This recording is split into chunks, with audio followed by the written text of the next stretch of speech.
Thank you.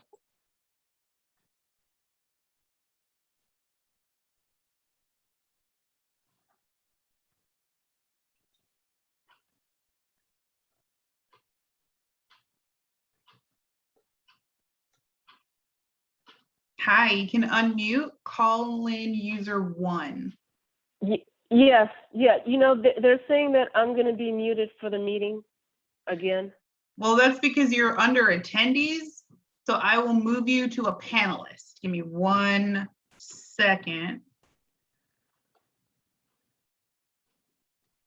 When you dial in, it makes it, I'm going to try to promote you over and make you a panelist. Give me a second. Yeah.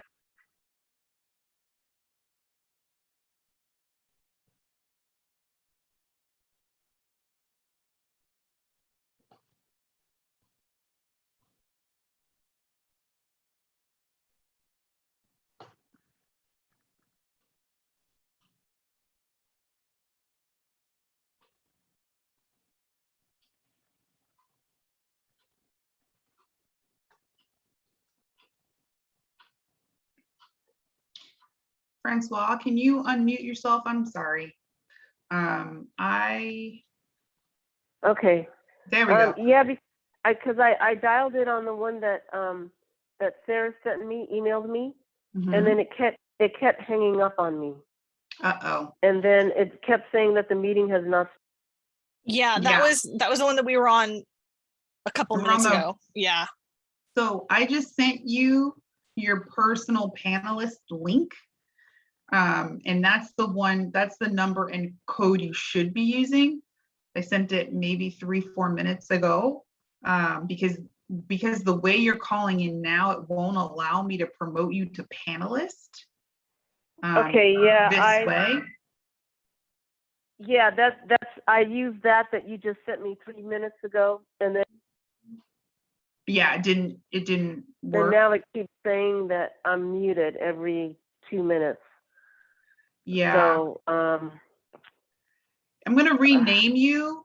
I'm gonna rename you, and I'm gonna leave you. It won't make you a panelist, but I'll know you're a panelist. So I won't. There.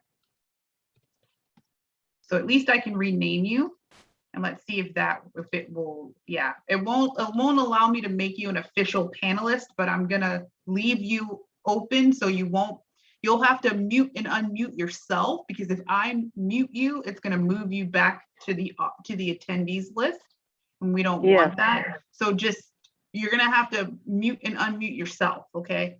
Okay. And then we'll work through the kinks later.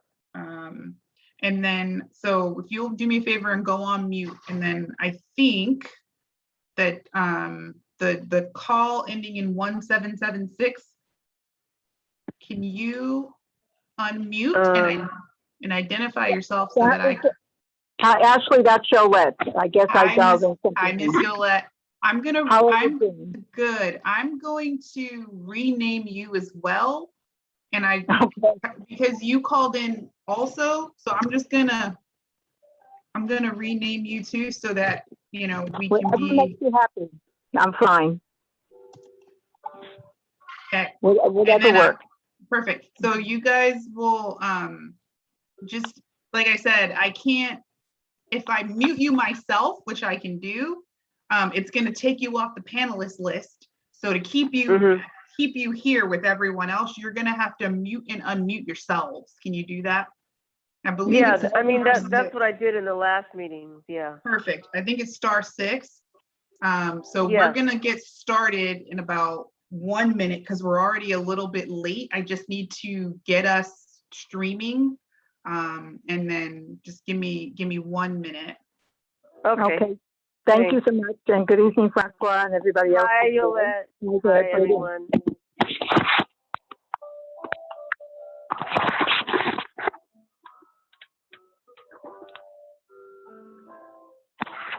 So do I need to unmute or mute or something? Yes, please mute. And I believe it's *6 will mute you and *6 will unmute you. Okay, if you could just prompt me if I need to say something somewhere. Okay, I'm listening closely. Thank Yes, you. Will do.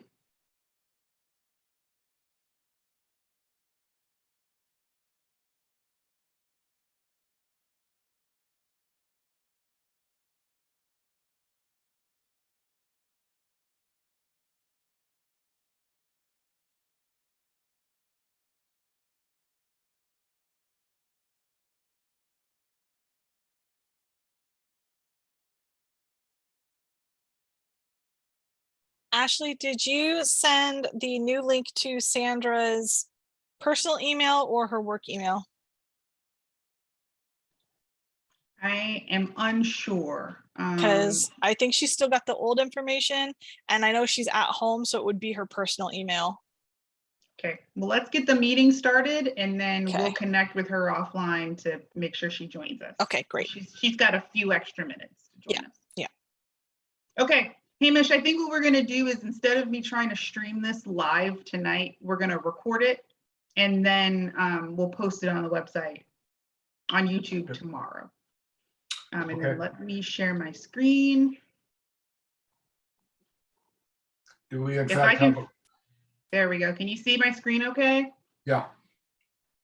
Okay, let me just make this a little bit bigger.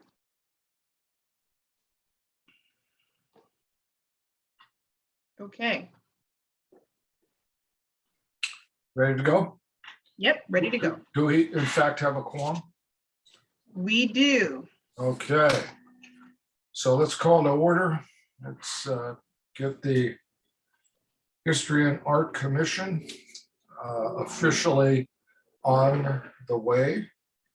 And what I'll do next is we'll do a roll call. And I'm here, Hamish Tyler, the chair. Commissioner Brown? Present. Great. Commissioner Avery? Present. Commissioner Merritt? I'm here. Thank you. Good evening. Wonderful. Commissioner Russell? He's absent today. Oh. Commissioner Silveira? And I haven't heard Janie? from Janie. Is she in transit or? I believe she may be absent today. I did not hear from her. Okay. Very good. So let's review the agenda. I presume everyone has the agenda. Are there any comments or revisions or suggestions for the agenda? If not, the chair will entertain a motion to accept the agenda as presented.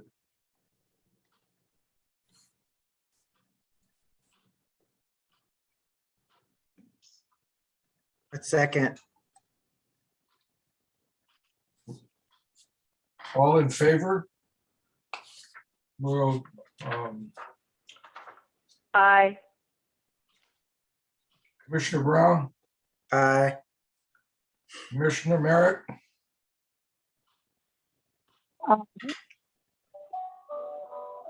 Aye. okay. Commissioners Russell and Sylvia are not here, so the agenda is as presented. So moving on to number 4, public comment. Ashley, I'll defer to you. Are there any public comments out there?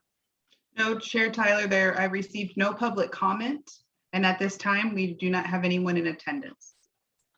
I see. Okay, so then we can move right along. The next item on the agenda is the approval of the minutes. And that's from, we have 2 minutes to approve. One is the our last Art and History Commission meeting, which was on May 11th.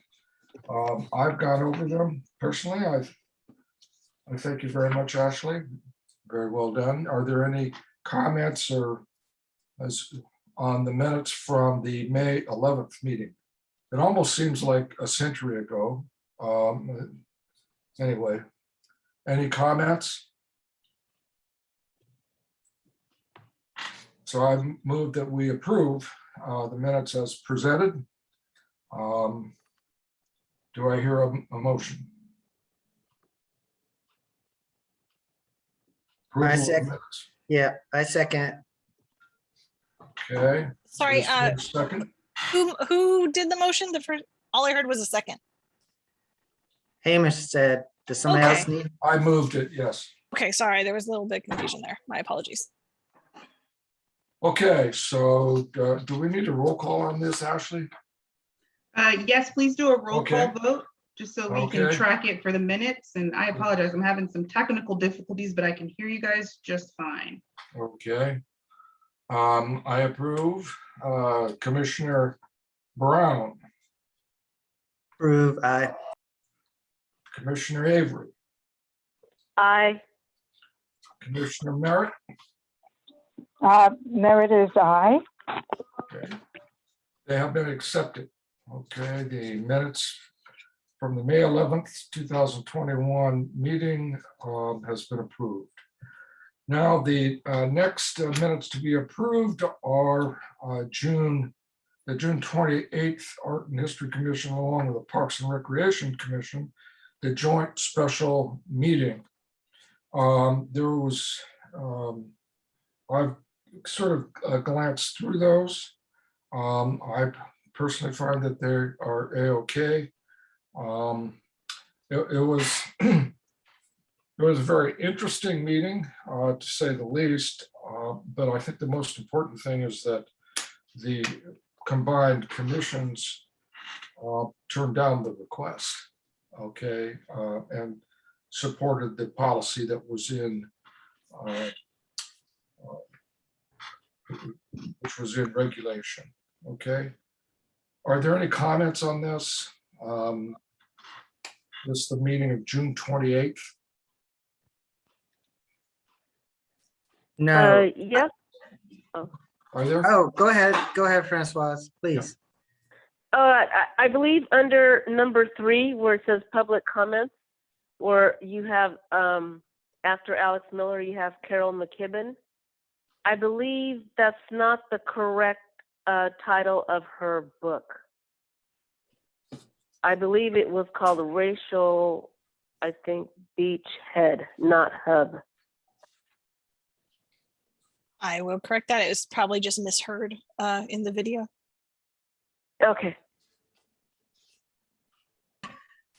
I have a question unrelated to the minutes, but I can save it for later.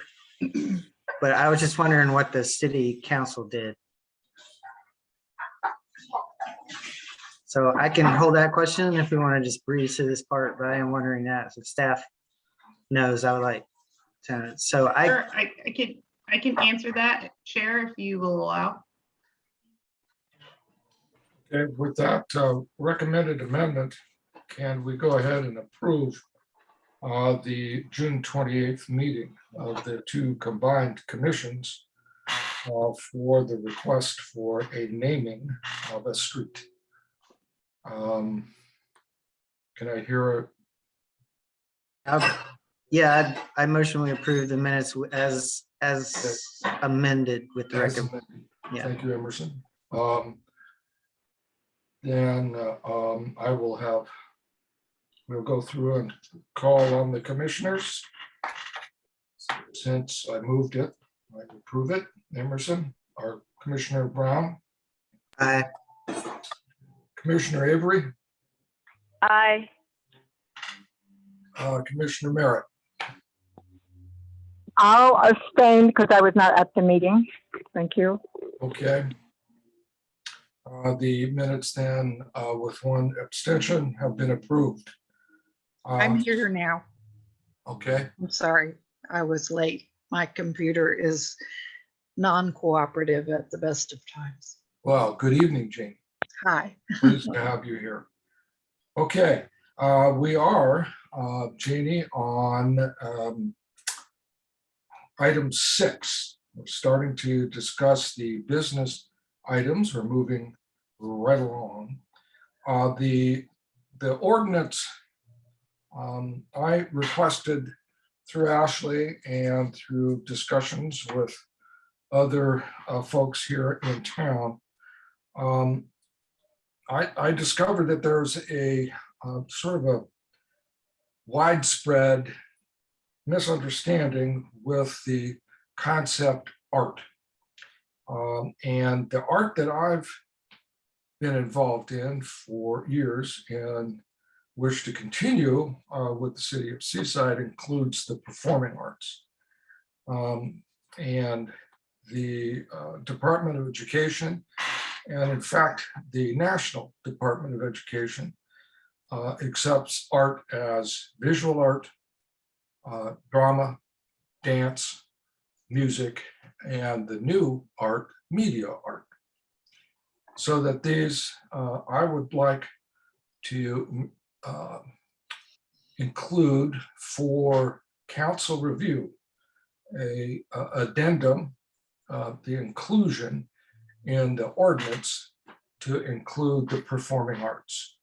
And I think as we go further and possibly in this meeting, you'll see why I think that it's really important that we include not only just for the kids, but for the entire population here in Seaside, that we include all of the arts and the different art forms. The confusion is over, I've found, the visual arts and all that goes with the visual arts, sculpture, the murals, painting, art competitions. It's a tendency to think of art just as visual art.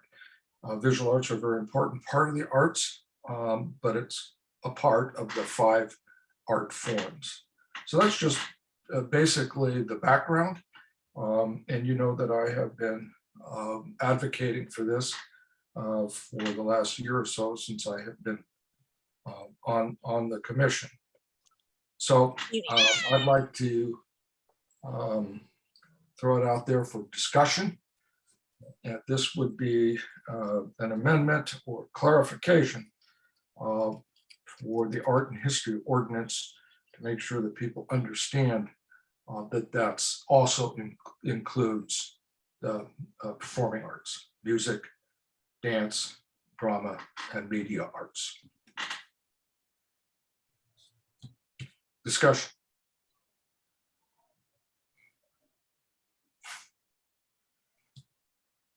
Are we pretty much in agreement on this, or do we disagree, or?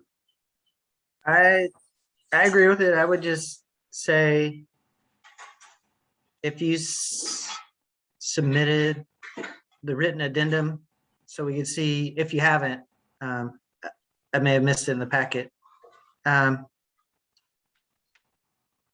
then, I would say if we get it written up, we know how to fit in, and then the next meeting, we can potentially move to officially approve it. And I guess we'd want staff to tell us if we need to go to city council to get it officially incorporated or something beyond our commission. And but other than that, I have no issue. I have no issue with it. And I think I'm fine to move to the next steps to formalizing it. That's my opinion. Thank you. I think, frankly, in terms of the actual ordinance, it could be a simple add-on, a simple phrase, art, to include performing arts. Okay, so, something as simple as that. This came up in the discussion that I had with one of the city councilmen. And this was in reference to his understanding of where music would be placed, and where special events, festivals, and that kind of thing, under whose jurisdiction that would fall. I think any kind of music, and of course the dance that goes with music, and the media arts, the filming of the dance and the music, and theater, I was down at the Laguna area, the park, the other day, and I think there's potential for an outdoor theater there. That it doesn't take a whole lot, and I worked at the Carmel's Forest Theater for 25 years, and I know it doesn't take a whole lot. There's a lot of good, for example, really terrific African-American theater that I think that we could attract in the future. If it's in fact part of our mission, right? It's kind of part of what the work plan entails. I was just sort of, frankly, a little puzzled by the commissioner, and it wasn't argumentative,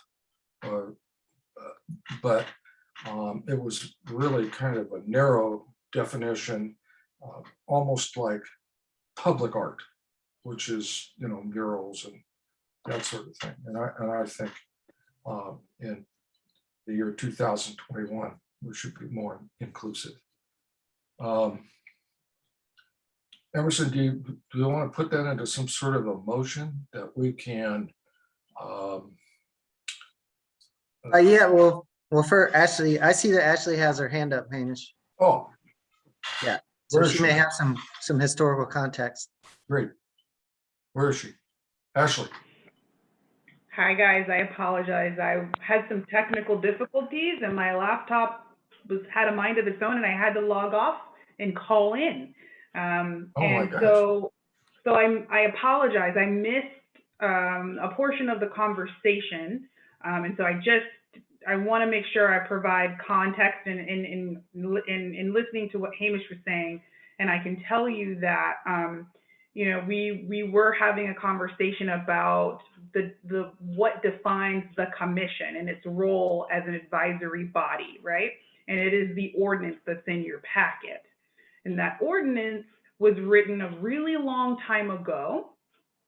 So it mentions arts and crafts specifically, but it doesn't mention performing arts in its mission, right? It talks about the combination of the History Commission and the Art Commission together and why those two commissions were joined. And it talks about what it talks of as arts and crafts. It doesn't really talk about the visual the performing arts as a part of the ordinance. And so my recommendation for you guys is that you, review, look at your, an update to what you're doing now compared to what you were doing then. And it's different, right? Times have changed. So there is an opportunity for you to make a recommendation to council that they update the ordinance to reflect, current times and also the performing arts as a part of the work that you're doing as a commission. Right, so. And I apologize. Do you have any specific questions for me? I can try to answer those as well. Yes, and I think it goes to what Hamish was just saying. And he was wondering if I'd make a motion but it sounds like what we need to do is ask the council to amend the ordinance. Is that correct? Do we just Correct. need to go to? Correct. Yeah, And you can't amend it yourselves, but you can recommend to council that they amend the ordinance to include the performing arts. Absolutely. Right, so the next step would be, let's say we agreed to do it as a body. So the next step would be, for example, I'm not volunteering you, Hamish. Would be Hamish to go to a council meeting with our wording and say, hey, this is what it says. And we're just coming before the council to ask you to please officially change it to this, to add, including the performing arts, and then let them vote on it. Yes. Is that how it would work? Yes, that's how it would work. Okay, thank you. That answers my questions. I cede the floor or whatever I need to do. Thank you. Okay. Okay, then we can follow up on that. And as a matter of fact, and I'm more than willing to go to the council. And I have investigated a couple other of our local cities for their definitions, and both Carmel and Monterey include in the description, the overall the capacity. It includes the performing arts. And anyway, I think the next step then, Ashley, would be to draft a potential ordinance amendment and submit that to council. And Or can the I add staff? something to that? Yes, ma'am. Because I really haven't looked at the ordinances, and I'm not surprised that the performing arts, even though in the past we have worked with, in the performing arts aspect, when it was not art and when it was just the art commission. So maybe examples could be given as to why it should be amended, because we have, even though it's not in our text now, that we have done work with performing artists before. So I don't know if that would be a factor in helping them decide to Certainly. amend it or not. That's Because like precedent. for Yeah, certainly. Yeah. like the jazz art show, that was a fundraiser for scholarships for the high school students, but it was the art commission and and then along with others that so that and that went on for what, 25 years. Oh, okay. That's great. Thank you, Francois. You're welcome. So, Ashley, do we need to do anything about this? Do we actually need to have some sort of proposal? So two things I think we need to be, and I'll make this recommendation, and I'm not trying to prolong the process, but I want to make sure we're very clear about the recommendation, and I want to make sure that you guys approve the language, right? That that you want to update this policy, and here's what the language is. So I recommend that we have a special meeting specifically on this topic to make sure that you hear from the public if people want to weigh in also on this topic, but then you solidify exactly what you want the recommendation to be, and then that is what will move to council at that point. Does that make sense? Yes. So that's my recommendation. Is that so I didn't hear a motion or a second on the idea that it needs to be updated. So however, Kamish, you want to move forward, I think the best next steps are staff will craft the recommendation for you. You guys will review it and approve it at a special meeting. If I can make a comment, this is Yolette.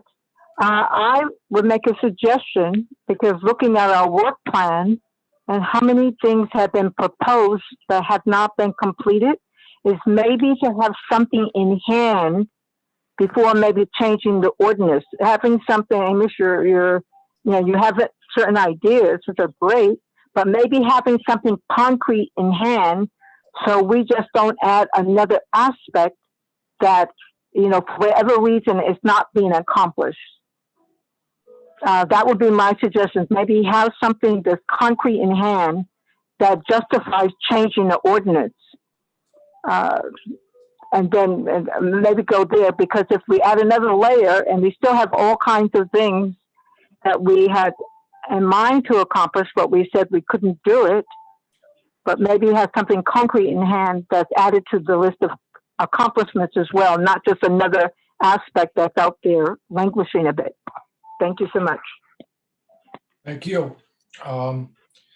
In fact, there are a few items in the work plan that would be directly affected by the inclusion of the performing arts into the ordinance. There's, working with the Arts Council for Monterey County involves all of the 5 art forms as well. So I think we probably ought to have a motion that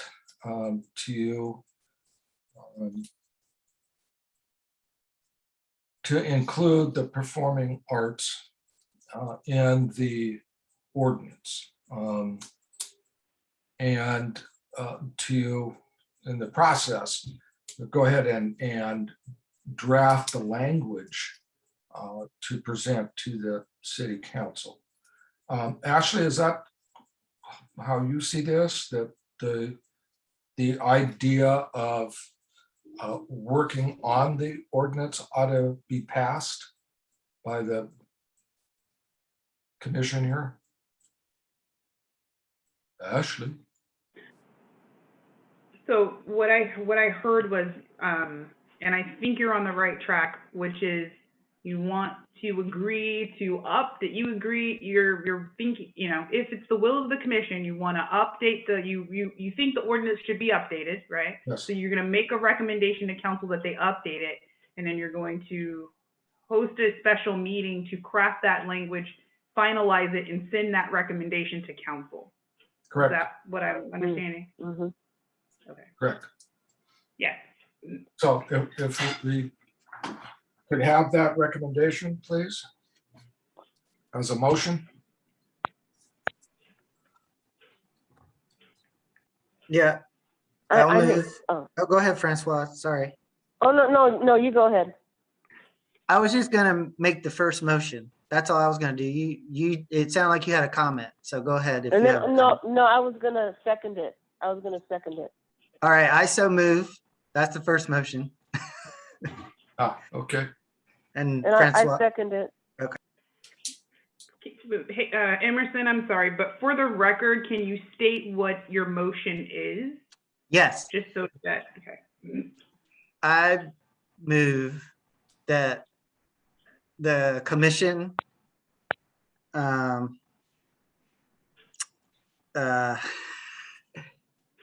accept Hamish's, entertain Hamish's idea to add performing arts to our ordinance, and that we will review his addition in a special meeting, date TBD, and then if we agree in that special meeting to adopt it, then we'll follow through with the council. Is that enough? Yes, you're going to make a recommendation to council. Yes. Right. Can you? Yeah. But first we want to agree. You have to agree on it. Right. We'll agree on it in a special meeting, and then we'll take whatever we agree on, if we agree, assuming we agree, I should say, to council. To as a update the recommendation. ordinance. Right. Yep, to update the ordinance. Great. Thank you. So that's my first motion, and then I guess Francoise is, if she's still cool with it, what I said, then she's the second. Yes, I still second it. Thank you, Francois. We need to do You're a welcome. roll call vote, guys. On the point of clarification, Yes, ma'am. I want to know, actually, is it something that we need to do or just that we would like to do?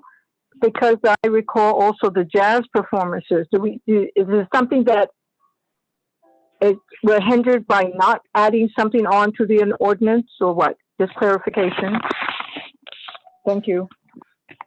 It was my understanding, especially in talking to Councilman Pacheco, that this would impact potentially could be impactful for future budgetary responses, and that it would help for budgets and for announcements and so forth, that we clarify our mission to update and include the performing arts. Thank you for the clarification. I appreciate it, Amy. Thank you. I think in many instances, this will be ultimately will be a budget discussion with the city council. Okay, so we have the motion. It has been seconded, and I am going to now call Commissioner Brown, Aye. Commissioner Avery, Aye. Commissioner Merritt, Aye. Commissioner Silvera. Janie, you still with us? Okay, well. She may need to do the phone Okay. code. I believe it's star six. Oh, Okay. there you are. Here she is. I'm sorry. All right, It wouldn't. thank you. That motion carries. Thank you very much. And we will And be for the scheduling a record- special meeting, hopefully next month sometime. Thank you, Hamish. For the record, guys, Yeah. we don't have anyone in attendance. And the two callers are both Francois and Miss Yolette Merritt, who are commissioners. So I just want to make sure for the record, Sarah, that we note that we didn't go out to the public on that vote because there is no one in attendance. So noted. And I also didn't receive any public comment by email. Thank you. Okay. Thank you. Let's move on now to business item B, reviewing the youth art competition guidelines. Ashley?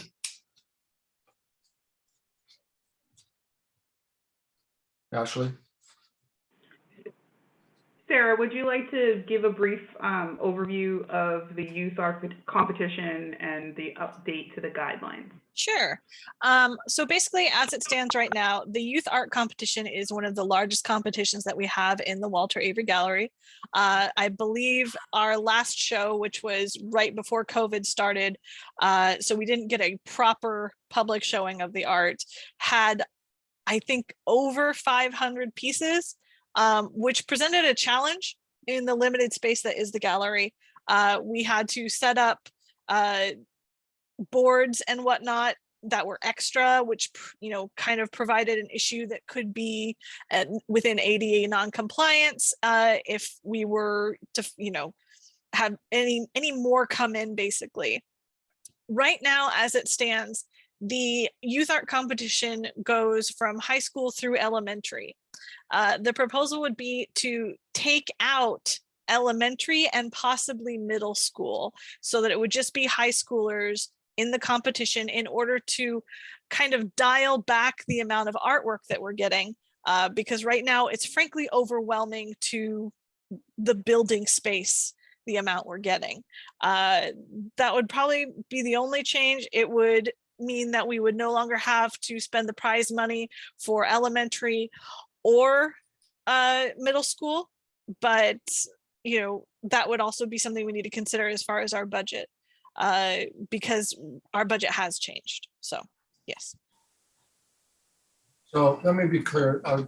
These are for Seaside High students. These are not It is for any school within Monterey County. Oh, wow. Okay. Yes, so we get a lot of art when you're considering that's going from K to 12. And you know, a lot of the elementary art, not to you know, downplay the validity of children's artwork, a lot of it was based clearly on assignments that the teacher gave and not, you know, original artwork for the kids, etc. And we still had about 40 elementary entries. So Could I ask, I mean, the school up here, the Martin Luther King School, is ostensibly an arts school. Has there been an outreach to them? most schools are very aware of this competition. It's extremely well known. And if it's in the area, I can almost guarantee that they do submit artwork to this particular show. Okay. But we're going to exclude them if we just do high school. If we just do high school, the other option is to just remove elementary school or not change it at all. We just have to be aware that we are, presented with the challenge of, possibly either dialing back the number of entries that we allow each teacher, because that is how it's organized. We do it by teacher. So right now, I believe we allowed 25 entries per teacher. If we dial that back to, especially with elementary, something like 5, or middle school 10 instead of the full 25, it may allow us to not have such an overload of artwork coming in. The main concern is that we are not violating ADA compliance with having to also display that amount of artwork with these separate self-standing boards. Is this a visual art, standalone art? It's not sculpture. But it includes sculpture. Our categories are drawing, graphics, painting, graphics, which includes drawing, printmaking, and sculpture, and there's one more I can't remember. Yeah, it includes basically everything that is visual art. There's not really anything excluded, essentially. Sarah, do you kind of run this? Correct. Okay, do you actually go to the schools? So we have a mailing list of the teachers in the schools. It gets updated yearly because obviously whenever we send out, the, hey, it's coming up, we get, mailer daemons back. And we get the mailer daemon back, I call the school that the teacher worked at and find out who the new art teacher is and then send it to them. So we definitely have a set mailing list that it goes out to within the entire county. We also post it publicly, so parents are allowed to submit their own children as well if they're not submitted through the schools. It is on all of our social media. We generate postcards that we send out through classic mail. We put flyers everywhere. There's a lot of promotion for this show. It is, like I said, it's pretty well known. It's one of the largest in the county when it comes to youth art. The prizes, are they, what are the prizes? Typically, at least last year, I believe we did gift cards that were spendable. Basically, I think we did an Amazon gift card. We decided it was not a good idea to hand a child cash. So we gave them something a little bit easier for them to spend, like an Amazon gift card. Yeah, this sounds like such an important project, and I'm wondering if you might take a little time to sort of maybe write out for us a little history and a little paragraph or two to make sure that we can adequately support you. Okay. Yeah, no problem. Are we having discussion at all, please? Yeah, yeah, go ahead. Yolette? Commissioner Merritt? As I've been able to attend several of the youth art shows and they're very well attended, I would hate to see, especially the younger ones, lose out. If anything else, I would say keep it open for Seaside, because Seaside we need to get a little bit stronger in the arts and history compared to some of the other venues in the county. But maybe keep it open for Seaside and maybe cut back in the number of submissions outside of the city. But I'm very strong. I have an education. Let the youth be mentored by the older ones. And it's very critical because that's, I've just seen the children and their parents just so excited to be there at the city hall for the reception. So I hate to see us cut back for those who are a bit younger. But if you're going to cut back, let it be outside of the city, because again, it's something that the city is making available, and let's take care of those who live here initially. And maybe cut back with the numbers and let it be self-determined by the school. How many, give a cap, Sarah, give a cap, how much you allow for school. And the school, I've done things like this in other places, that the school determine who will be submitting. And maybe encourage them to have a local art show And then the certain ones that the local one would come into the seaside. So it has an anticipation for it. That's my input. Thank you. Thank you, Yolette. I'd like to again emphasize that the Martin Luther King School here was awarded 2 years ago a turnaround arts school grant, okay? And that was for outstanding progress in the field of art and how that reflected on their academic improvements as well. So I think Commissioner Merritt's suggestion, we certainly wouldn't want to cut off some really good growing program like at Martin Luther King for their art program. And this might be a shot in the arm for them. And Sarah, I would accompany you if you wanted to go to our local schools, the seaside schools, and help you explain this. But I think Commissioner Merritt is absolutely right on that we need to include our kids first and foremost. And if I can add, I've been to other schools as well in Seaside, and art for some students is that's a lifeline, even though they might not be in the magnet school as the MLK school, but still arts is just an exciting part of the day for them. So just to keep that flame alive. Thank you. And can I add something? Sure. Hello? Can you? Oh, yeah. And out of all of the art shows, I would say that the youth art is probably the most attended and the most popular, and also the favorites of current and past mayors and council members. But yeah, I agree with Yolette. I believe instead of cutting out, just maybe, and like Sarah said, maybe scale back on the entries, but keep elementary through high school, but maybe scale back on the entries, and then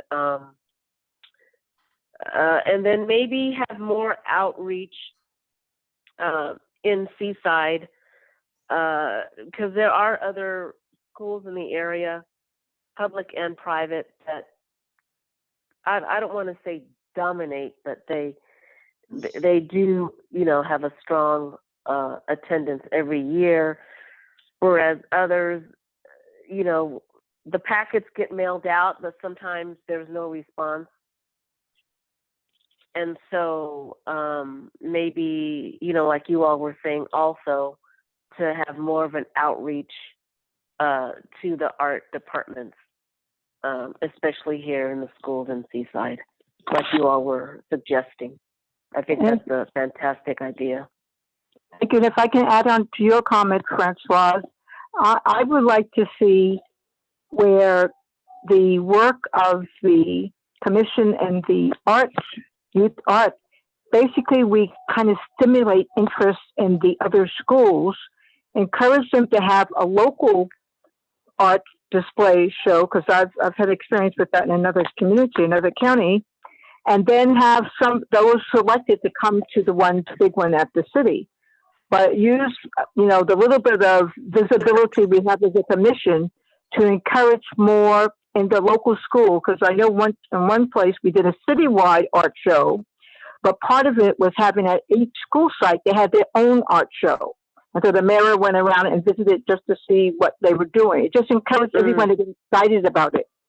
Mm-hmm. So we can leverage, because as Francois said, that is so well attended. I mean, every age you can think of, and they're so excited. So thank you. If I might, Sarah, I think that possibly we want to avoid you being overwhelmed. And I think this goes back to one of the impending discussions that we're going to have on our work plan. I think that we need to understand the workload of our staff, and whether or not we can assist them. And it sounds to me like you have been overwhelmed with applicants. And I think that if we somehow perhaps had a youth art down at the at City Hall for local elementary and middle school students, possibly separate from the high school competition that is countywide. May I clarify a little bit here? Sure. We are currently booked out through 2023 in the gallery. So there is not really a place to fit another youth art show in our current calendar for several years. The gallery is in very high demand with local artists and art groups, and therefore we try to make sure that everyone gets their due diligence within the gallery, including youth art. But yes, the main issue is the amount of works coming in. So scaling back the amount allowed per teacher would probably be a very good solution. It is one of those things where I believe our last install in 2019 was 10 hours long. It is a very big job. We had several commissioners there helping and several staff helping. It still took 10 hours. And like I said, again, it is an ADA compliance issue. I do see that Sandra Gray has joined the meeting and has her hand up. And I don't know if Ashley's hand is up from her last comment or she has another issue that she needs to talk about. So. Okay. Please allow Sandra to speak. She's had her hand up, and then I'll speak after, if that's okay. Okay, you mentioned history. Can you hear me? Yes. Yeah, we can hear you. Okay. The youth arts show started with high school only, then they added middle school, and I was the one who added elementary. We even have had preschool with one little area at some point. But I think that Sarah's suggestion that we cut back on the number of entries for each level other than high school and would solve the problem. Also, we could scale back on our outreach to all the different schools in the county, because last year I was told to contact every school, and I did. And that's probably why we had so much participation. So this year we can focus more on Seaside, like you said. And if we do decide to eliminate elementary, we could only have Martin Luther King as the one elementary school that's allowed to be a part of it. And that we've done that in the past. That's the way we started, with Martin Luther King as the only elementary school participating. So just as a little bit of history, maybe that would help you to understand how it evolved to the point that it's at now. Thank you, Sandra. That does help. Ashley? Thank you, Sandra. That was super enlightening to hear the history and the evolution of the youth art competition. It is one of the largest shows, if not the largest show that we do every year. I wanted to, here's a suggestion. It's just a suggestion. It's something that the staff can consider. We don't ever have shows at Oldemeyer. So there is an opportunity to do something at Oldemeyer on a smaller scale or an extension if you want to offer that opportunity. So I was just putting that out there. But I definitely, I agree with staff that we need to scale it back. We don't, the City Hall is at its capacity, and we don't have as much we don't have a lot of gallery space. So if scaling it back means you scale back the number of submissions per teacher at the elementary level, or at the middle school level, or however delineated. I agree with staff that we've got to do something. I think we should cut back all three levels. Cut back high school, middle school, and elementary, and especially elementary. So it becomes more manageable, and that will solve the space problem, I believe. Like if we say that the high school could have 20 instead of 25, middle school 15 per teacher, we're talking, and then elementary no more than 10. I would say maybe even 5 for the elementary, and that would encourage them to have their own elimination process where they have a school-wide exhibit, and then only the winners can be involved in the one at City Hall. But I like the idea of having Oldemeyer taking part in this, and there's space, and we have those panels where it could be done. Well, perhaps, yeah.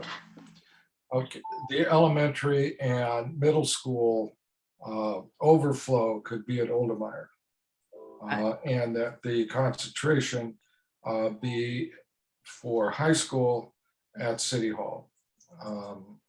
And that the numbers be very judiciously cut back to 20 per school. If this is the word again, I think again, I'm very strong about having, because City Hall is like the status, it's the City Hall meeting and the mayor there and everyone there. So I would hate to see the youngest ones cut out, because that's where some will get the flame to become an artist or to see things and inspire them, And we might be jumping ahead, because right now the schools are looking at opening up, but that's not absolute. We might find that we might be very short on entries because of the current situation we're in worldwide. But I would hate for us to close the door on the youngest ones, because they're finding that's the problem with the symphonies and things. There wasn't enough mentoring of those younger, so they have to close out some of the arts program because you don't have any adults around who are championing it. Mm-hmm.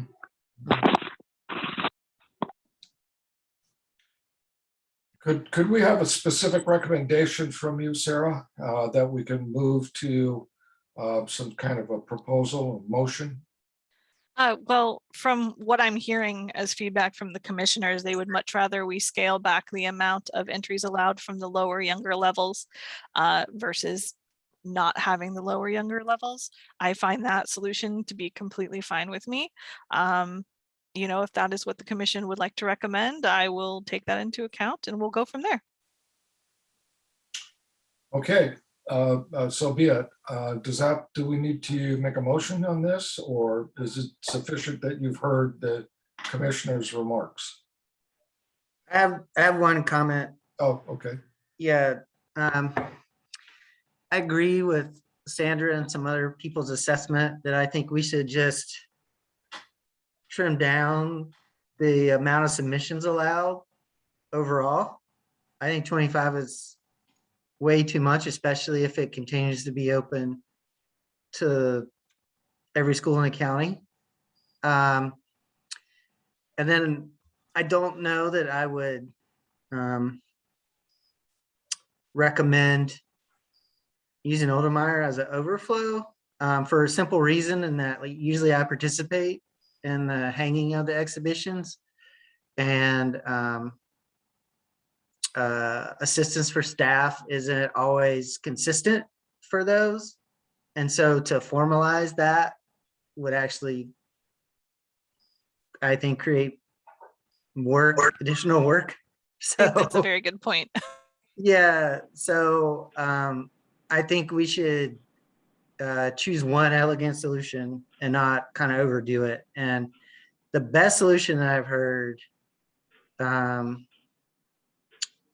and I think the most popular one is to just cut down the amount of submissions allowed and force the teachers to make hard decisions about what art they want to submit. Right now, it seems 25 is a lot. That's like oh, I really want to make this child feel good, which I understand, but it you know, it ends up being a lot of work. So I think if Hamish, if you need like a formal proposal from Sarah, if we need that, or like if we need more information about how many works to allow, if we don't want to be what's the word, just arbitrary about the number we select, that is where we're helpful. But I think we have an elegant solution, a simple solution, and that's my thoughts. I don't know the next step. I don't know if it's whether, you know, Sarah says this is really what I want to do, or if we just make a motion.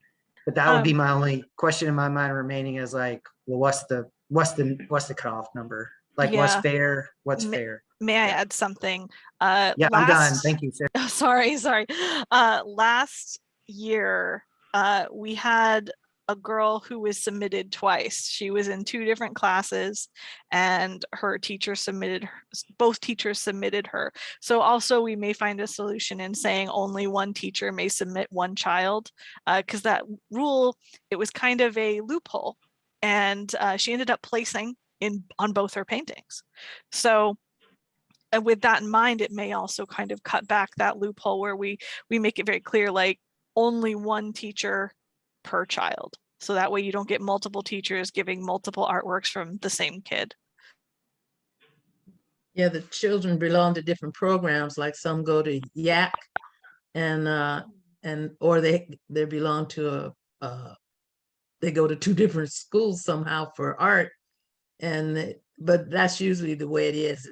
They're involved with YAC, and they're also entered in the I'm talking about youth art collective, and then they're in the elementary school in their neighborhood or wherever.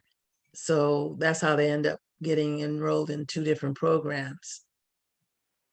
How about having it so that it's 1 entry per student? Just, you know, instead of doing it through just 1 entry per student, and then that's it.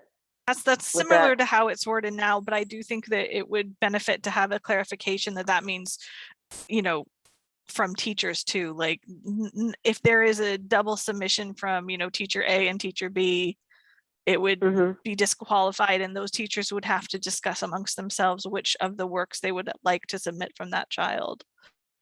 Sarah, are we still talking about elementary, middle, and senior high all school? levels at this on this particular so point. We're cutting back all 3 areas, not eliminating elementary or middle school. If that is what you would like to do. I am understanding from this discussion that you do definitely want to cut back the amount in elementary and middle school without discussing specifically high school cutbacks as well. I thought we were going to cut back high school as well. Yeah. How about cutting it in half, all of them? Cutting it in half for all high school, elementary, and just start doing it like that, maybe. Half is pretty low. Half is very low, especially for the higher level kids who are possibly trying to get into art schools, and the programs and having these art awards for the high schoolers is very important to their portfolio. Right. Yeah. Oh, okay. Okay. So what is half? Half of 25? Is that what is that the half we're talking about? That's too many. That's what I was thinking, but now, now that, Okay. So, this is right there. I would say that maybe, especially with the arts, is something we might not want to micromanage and delegate it out to whoever you're inviting to select. Because maybe you have a student who's the next Michelangelo. I would hate for us to micromanage, especially something like the arts. But that generally, let's look at cutting down the numbers so it's not too much work for Sarah or for anyone else in that way. That would be my suggestion. It's a lot of work for the teachers as well, because they have to get everything, especially the I framed know work and speaking to stuff. some of them, Kelly, I know speaking to some of them, they're just excited that they have a chance to showcase. They're just so excited about the Yeah. opportunity. So I don't think they see it as work, because this is why they got hired to teach art. This is why they're there. And there's not many places around that allow youth to exhibit. And in fact, there's not much for the adults as well. Thank you. Okay, I think that we need to sort of draft a motion here that will assist you, Sarah. Can you wordsmith something for us? The reduction from the high school to middle school to elementary school. This year, we will entertain 20 from the high schools, 10 from middle schools, 5 from elementary schools. I think we need to move along, folks, as we've got a lot of stuff on the agenda. I want to help you, Sarah, make this as successful as it possibly can. Thank you. I do feel more comfortable having the commissioners be the one who make the recommendation. I believe that we have discussed this enough that all of you understand where I'm coming from and what my opinion, your opinions, and all of that are. I don't feel really comfortable being the one to, quote, craft the motion. Okay, thank you. Can I hear a motion from? Oh, Ashley has her hand up, Hamish. Yeah. Ashley, do you have something to add? For some reason, I don't see this on my screen, but anyway, there. Ashley? Thank you, Emerson. I'm great, guys. I was following along and I forgot that I put my hand up, but then staff answered it and I didn't have to chime in. So I'm great. Let's just get the motion. Okay. Sorry, Hamish. Yeah. Can somebody make that motion? The reduction in numbers, basically, I think we're all in agreement. Sarah does not want to make the motion, and I understand why. I'll make the motion. Thank you. I'll make the motion to review the number of entries and decrease them accordingly per each level.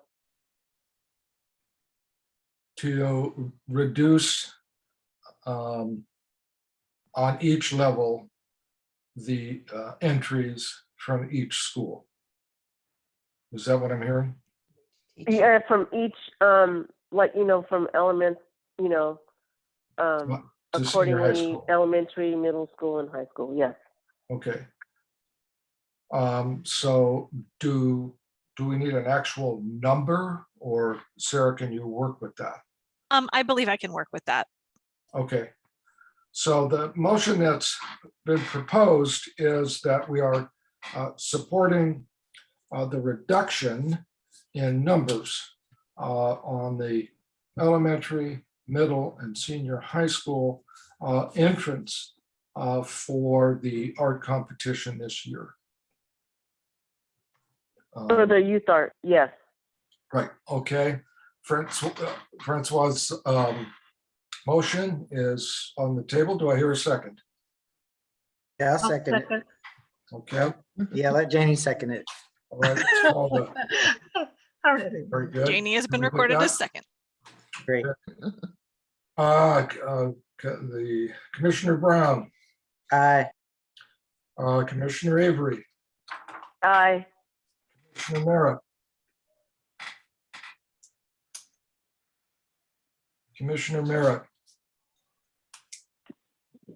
So if I understand correctly, because there was some conversation that basically looking at the reduction of number at each grade level, is that Yes. what was on the table? Yes. Yes, please. So I say aye. I'm agree to that. Thank you. Thank you. Janie? Aye. Aye. Okay, thank you very much. Let's move on. The work plan, folks, I think that we all need to review it. And frankly, we need to sort of embrace parts of the work plan or whatever it is that you feel really an advocate for and want to spend some time on. I know that there are items on the work plan that I would like to work on.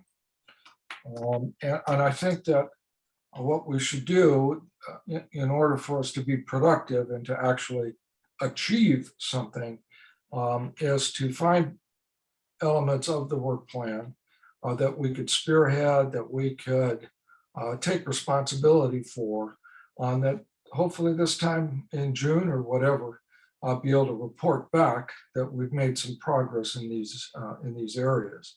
I just feel like we need to actually accomplish some stuff. And I feel like at times that we talk a lot, but we really need for the city and for the folks that we represent that we need to accomplish some stuff. Discussion?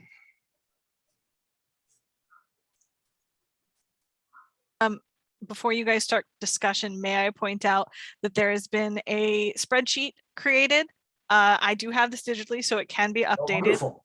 We've If seen you this. look in your Yeah. packets, which Yeah. has each item from the work plan, plus the commissioner who would like to spearhead it, and the appropriate dates and completion times, etc. So this can be filled out, and gone through by the commission in order to decide what will happen with these items.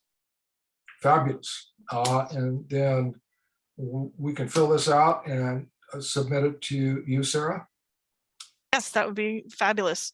and then possibly actually start working on them, right? And I know several that I'm working on, and I know Emerson, you've expressed an interest in some of these areas as well. I think it's coordinating and reaching out into the community and see if we can get some of this started. So can we agree to do that? This wonderful spreadsheet that's been prepared for us, go ahead and get it in as soon as possible. And then possibly, Sarah, when we're completed, you could send it back out to us so we can find out as kind of what we're thinking. This would work really well if I can send each of you a digital version of this that is alterable, and you can Great. go through and decide which ones you want to work on, fill out your thoughts on it, claim it, and send it back to me. If multiple commissioners are interested in the same particular item, we can have them work together, etc. Are we going, are we going to have any discussion on page 27, if I'm looking at the right paper? You mentioned about the Monterey free libraries, and but I'm wondering why is not the Seaside Library for Arts exhibit being included in that on 27?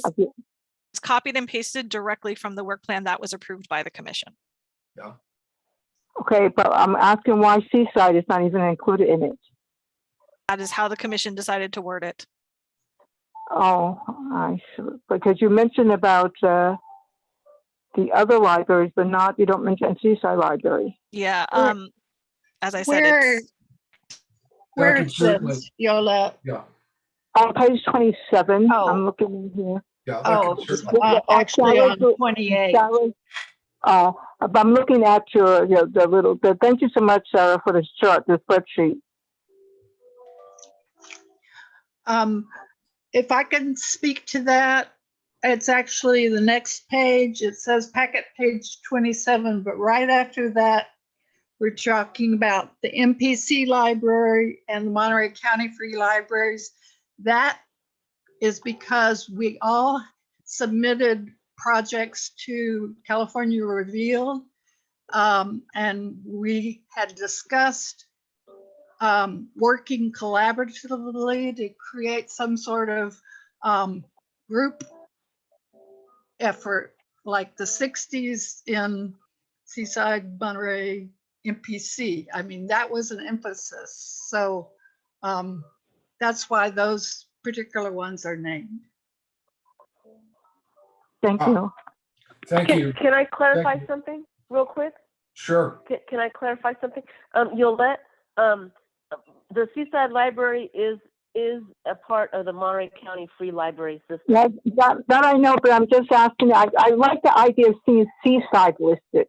I like to see it there because, especially if this is being out there for the public as well, even though it's okay. you know, just the presence. Have Seaside, you know, so much is where it's larger county, like the chamber and things, but Seaside is kind of lost in the shuffle. Thank you. Oh, okay. All right. Thank you. Okay, everybody understand what it is that we're doing here, and hopefully get this in absolutely as soon as possible. Maybe by the end of the month, hopefully everybody can sound off on this. And thank you again. This is a great spreadsheet, and this will really help us out, Sarah. Okay. I will don't think be emailing yeah. each commissioner an alterable version of this. So be prepared for that in your inbox. Okay, very good. So that's the action here. I don't think we need to make a motion on it. Let's move right along now to D, discuss a fire station restoration project and impacts on the mural. Folks, as a matter of fact, this afternoon, I dropped by the fire station and looked at the mural. I personally found it to be in really bad shape, and it would be incredibly expensive to go ahead and try to restore it. And I think that there are some major issues with the city and the city council. The entire fire station is going to need repainting, and it's going to unfortunately involve the removal of asbestos that is throughout the building and up at the mural site. And I asked the fire chief today kind of what they would recommend. And they recommended that this be, that we do nothing, that the city move ahead with their restoration project. Over the years, unfortunately, the mural itself wasn't properly maintained. And right now, it's bordering on being an eyesore and just chipped away and pieces falling apart. So I think that our correct action here, and D, is to turn this over to the city planners. Yes, you can see, oh great, there's the picture. There is a plaque over on the extreme right-hand side. The plaque itself, yes, you can see is almost an embarrassment. And it needs, I think it's built on and painted on a very unhealthy asbestos background, okay? Nobody's really anxious to get in there for obvious reasons. And I think that a discussion of historical significance needs to be tabled as people try to decide what it is, the appropriate way to go about making this a safe and good place for our fire department. Okay, so I recommend personally that we do nothing here. And that's sort of what I got from talking to you, the fellows up at the fire station. Yolette? Commissioner Merritt? Do you have your hand up? Okay, are there any comments here, folks?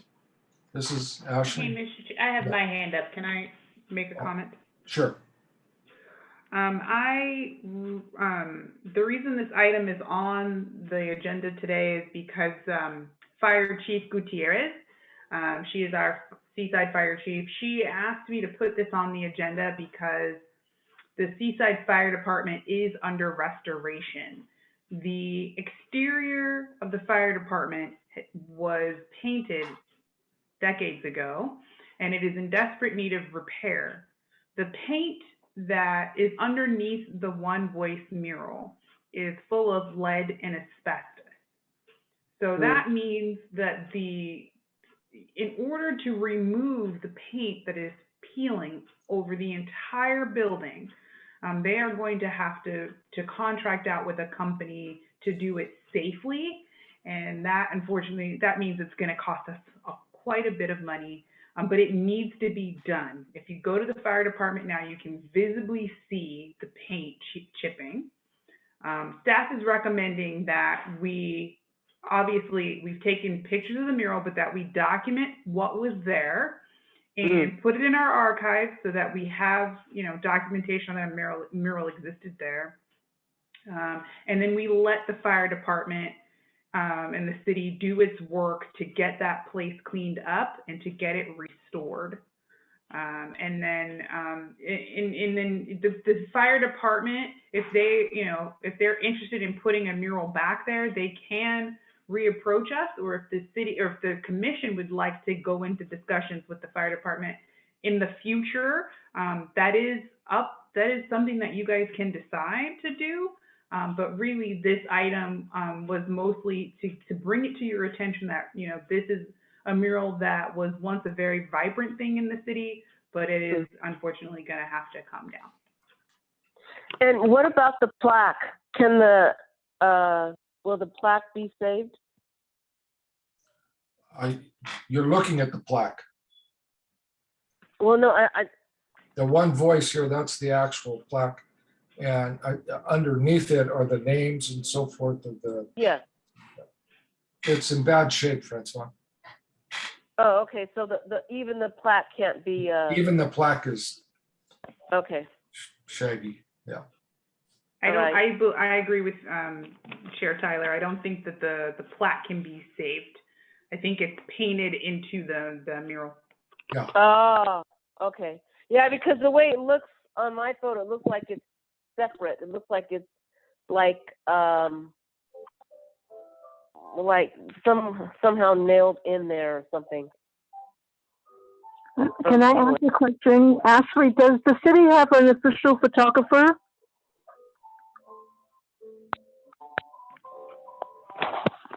We do not have an official photographer. We have a communications specialist, and we have staff who go out and take pictures, but we don't have an official photographer. I've been serving as one, but nothing formalized. And as far as that mural goes, I was there when they painted it, and I remember how vibrant and beautiful it was. And it's a shame that it's become this eyesore. And I agree that it needs to be removed along with the rest of the paint that's in question. But I think that the duty of the Art Commission is to discuss the possibility of putting another mural there. Doesn't have to be the same one. It could be a very wonderful program or contest or something for the artists in this area to create a mural to go on that fire station. But that's something for the future. And that's why I thought it was on the agenda, so that we could discuss that possibility. What I would love to see, and this is the context of history now, is someone, if we have an official communication staff person at the city, it takes photographs of it. So at least we have a record and a history of what was, because so often things are taken away and no one has the memory what was there and who did it and things like that. But at least to have some kind of photographic record of what exists. And of course, the arts are always expensive, aren't they?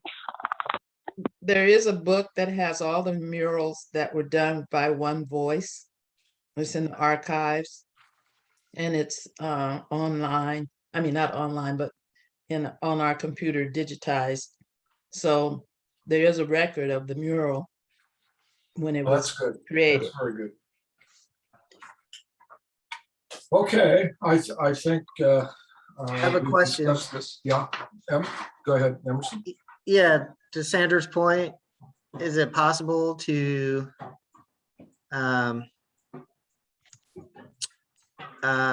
it sounded like this was just an informational thing that we don't really have any power to stop it, which I have no, to be clear, I don't want to stop it. And I think they do need to repaint the fire station. But I guess what I'm asking is there a way to, what do we need to do to get the fire department to agree to let us proceed with having a new mural painted there? Like, for example, what I could envision happening is, they restore it, they leave, maybe that wall is left white, whatever. And then we can, as the art commission, we can work with the city to put out an RFP that would say, we have a wall, and if, you could submit, like, basically we provide the wall, and then we approve the RFPs, and then people, like, it's just opportunity for somebody to paint something along the themes that we require in the RFP. So I wonder if that's possible, and it can be sort of built into this process since it's come to our table, or what our options are as a commission, or is it like kind of a thing where we have to reach out to them and jump through a bunch of hoops? I'm not saying it will be, I'm just wondering what the options are. Emerson. If I may. Yeah, ahead. please. I think that when I spoke to Chief Gutierrez, there is some, there's going to be mix of, everybody has a different opinion about what should happen, right? There needs to be some collaboration with the fire department and some collaboration with the community at large, and the commission, right? But I think that there is an opportunity for the commission to spearhead a project that's happening, and to get involved at the beginning and to start having those conversations and start networking. It is going to be quite a while before we can do anything. So we're not going to go paint tomorrow, right? But there's an opportunity there, if there is a commissioner interested in working with the fire department and working in getting involved in having those conversations, what they're interested in and what the community would like to see, and helping to develop an RFP. I think as long as there is a central agreement and if there is approval from council, we can, move forward with projects. So I just think there has to be, it has to be something that the commission wants to do. And I also recognize and understand there's already quite a few tasks on the work plan, right? Right. So you have this active work plan, and then you have these other things that keep coming up. And so, but this is something that I don't think you have to make a decision tonight about. Okay. If you are interested in it, I think we can come back to it, we can revisit it. And I think there's an opportunity to put it on the work plan that's going to come up that you have to do, right? So it's not something that I think you have to rush into doing, but we definitely, if you want to keep it as something we bring up again when we talk about our work plan, Sarah can make a note about it. But if you just to have that conversation and that meeting with Chief Gutierrez in the fire department, I can definitely make that connection too, and we can move forward that way, just kind of talking about it and seeing what the commission can do, and then bringing that back to the group as a whole to make a decision. Yeah, I like that idea, and it sounds like Hamish is already in contact to some degree. So I would be, I'm gonna, like all the commissioners, I'm gonna look at the work plan, and I might be interested in this for the reason being, not preservation, but if we lose a piece of public art, we've lost a piece of public art. So it'd be great to to already have the wheels rolling to maintain like a piece of, to have, even if it's not the same Understood. public art. Yeah. So that would be cool. Absolutely. So I like that. Yeah. I like that approach. So I'm happy to work with you and Hamish to at least explore it Okay. in consideration with what we already have on the work plan, and if it's, if we can work it in, great. If we can't, we try. Yeah. But Okay. I would like to add that one of the firemen that came out and was involved in the discussion represented the association. Hmm. And I detected, frankly, that some of the folks were not crazy about the idea of another mural, basically because the thinking was murals need to be maintained, and this wasn't.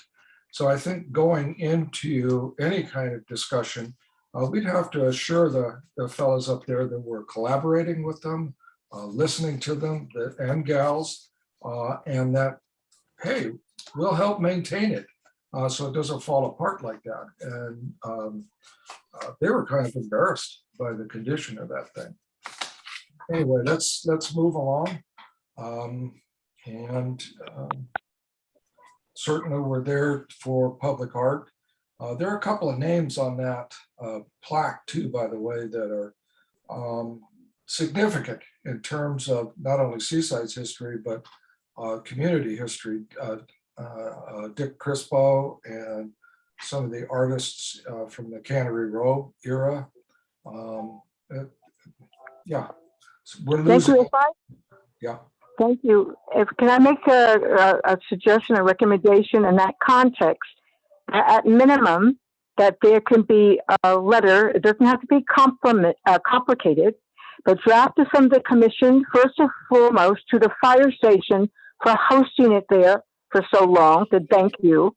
And if we do have names of artists, to thank them for their contribution, even though, it's not in the best shape as it ought to be. But if we can be known to be thankful for people who did do work in the past and for the fire station for hosting it, I think that's a good portion for getting cooperation looking ahead. Very good. Thank you, Yulette. All right. So I think we've discussed this issue. Let's move along to E, the utility box project. Ashley, if I'm not mistaken, I thought that this was sort of tabled because we didn't really have the support of the PG&E and the folks that have these utility boxes. Was I mistaken? So the reason I put this back on the agenda is because we believe the last meeting or maybe the meeting before, we were supposed to be investigating what happened and followed up. And what when we followed up, and I just want to make sure that the commission as a whole kind of understands where we left off, right? Right. We investigated whether or not we were allowed to paint utility boxes. And there was a report that went out to the commissioners that listed, our city listed all the utility boxes on Broadway, pinpointed their exact location, and determined who was the owner of that utility box.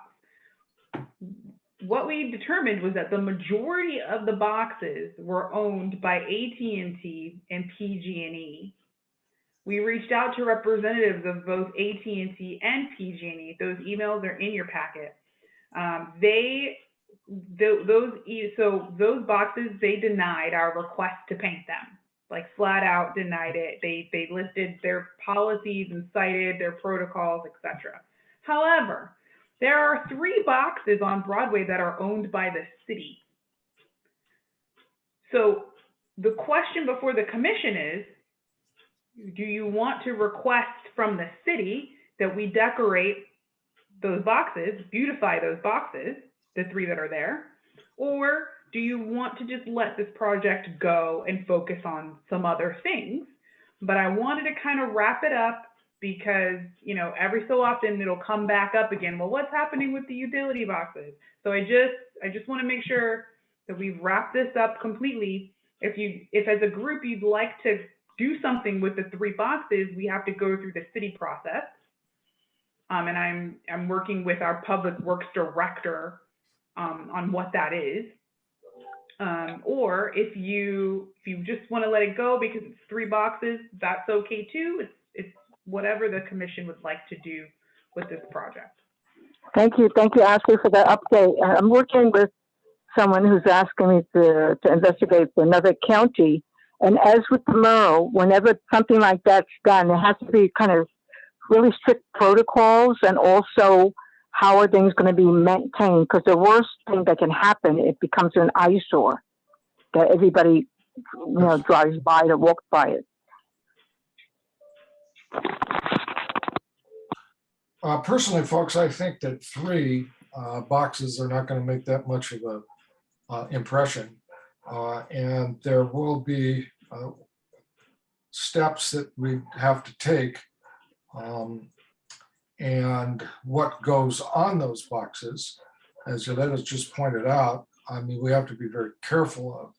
I've seen some of the boxes in Sand City, for example, and I've seen a lot of the murals. And I think, I don't wish to be crude here, but sometimes it sort of looks like putting lipstick on a porcine pig, right? And it just doesn't look good. That I think we have to be real careful where these 3 boxes are, what it's going to be, and if there's just 3, I think that's not going to make much of an impression. Ashley? Your hand's up, Ashley. Did you know that? Emerson, what do you think about this? So my thought is, if it's only 3 boxes, I think our energy in terms of public visual art could be spent, the energy could be put somewhere else. Like, Steve wanted to do the Black Lives Matter thing, or, if we want to do RFPs for walls with developers, it may just be easier. And then, we could build in, if we work on that process, we could build in the maintenance of it, or either build in a process where after a number of years, if we have established location, we just, we offer it up again and get it repainted. So we avoid the whole issue Right. of maintaining. So that's my thought. But my thought, in fairness, is this was sort of a pet project of Commissioner Steve, who's not in attendance. Yeah. And so I would like, if it hasn't been made clear to Steve, I would like it to be made clear to him, just so he doesn't think we sort of shut it down when he didn't attend. Before we completely moved on, I would just like, while he's on the commission, since he put a lot of effort into it, it would be nice to hear from him. Yeah, to hear from him. Yeah. But I think he'll agree, since it's only 3 boxes, or he may say, well, it's 3, that's super easy. I don't know, but I think he may want to move on and put his energy elsewhere. But I hate to speak for him with him not being here. Can I ask a point of, No, go ahead, Yolette. I'm done. point of clarification? Are they all located on Broadway, the 3 boxes? Ashley, are they all on Broadway? Yes, the boxes are all on Broadway. Yeah, because there's such a lack of things in the city, I could see, not making it a complicated one, because I'm just thinking of a county that is really beautiful, their boxes. It really adds a lot. So if you have the appropriate kind of design and thing, it could beautify it or add, especially Broadway. They put so much effort into trying to make that a pretty part of the city. So I wouldn't mind championing it, but having a very, very, what can we say, very strong outlines or guidelines of what's being done and how and when. Yeah, Thank you. yeah, that's what I mean. That's why I'd like to run it by Steve, because if Steve wants to put energy into this, if it's only 3 boxes and he's like, oh, it's just 3 boxes, like I can do that. Like I would like to give him the opportunity to do that. And then if he wants to continue to spearhead that, like I may have time to support him in that endeavor. But again, if we do the 3 boxes, I think anything we do going forward in terms of, lesson from the firehouse and other lessons is kind of build in a lifetime and like, oh, well, it's going to be with the understanding it'll be painted over. We'll offer it up to be painted over under the same terms again. So I think if we do move forward, that would be my counsel. Is like, if we're going to paint these boxes, we should be pretty strict about, like, not strict, I hate to say that word, but pretty clear about, to your point, Hamish, what might look good on them and like what we're looking for. And then 2, build in like a time limit for refreshing, like, and aligned with the budget. And then if the project ever goes away, we need to like say, well, then this like automatically the city, if we don't renew it, the city has the right to paint them, whatever green or gray they want to do it, and take that money back from us, So but I think that should all be clear if we proceed. I'm fine Yeah. letting it go. I'm fine letting it go, but I think, in fairness, we should let Steve say if he wants to put the energy into it. What were we gonna say, Francois? I'm sorry. Oh, I'm sorry. Yeah, I agree with you to, not make a decision right away. And then also maybe, I don't know. I mean, driving into Marina, they seem to have all their boxes painted and they're beautiful. And I'm not sure if all of those are city owned either. So maybe, I know that I think Stephen was looking at, what was it, Soquel or Capitola, where they were painting their utility boxes, but maybe look closer to home right next door in Marina and see how those came about, and maybe, before, making a decision, maybe looking into that or Yeah. making a suggestion. I don't know. No, I agree with you. So I move to table this till the commissioner who is leading the project can weigh in to the rest of us on his appetite to continue. And if he wants to give it up, then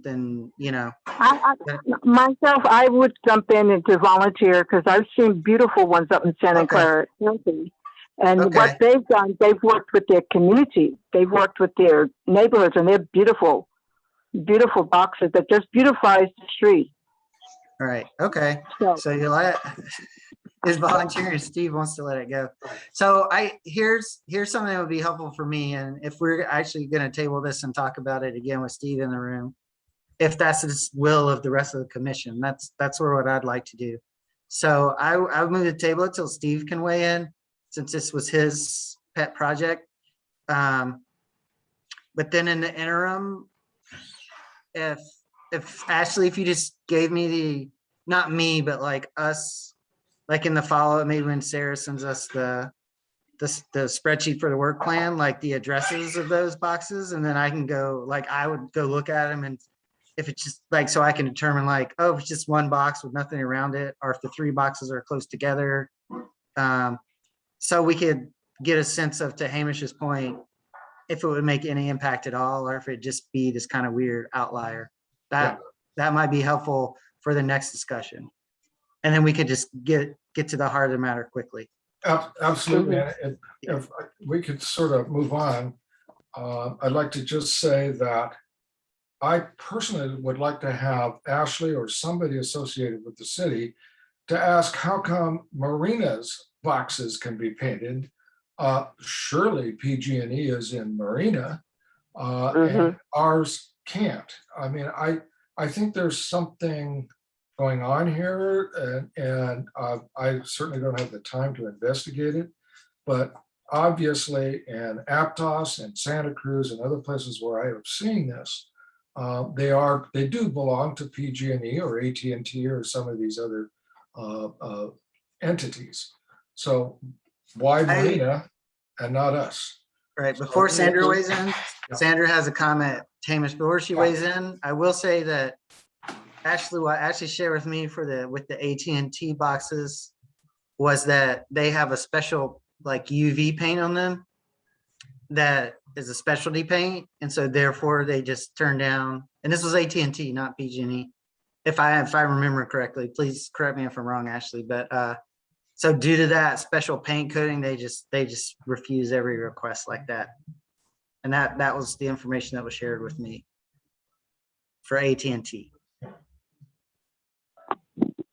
And then if I can jump in, your comment, Amos, points to the importance of having a strong commission or strong presence in the community, because when you have a strong presence, then those who participate, they listen very, very closely to comments. So instead of us maybe pulling back, it's just maybe getting more engaged.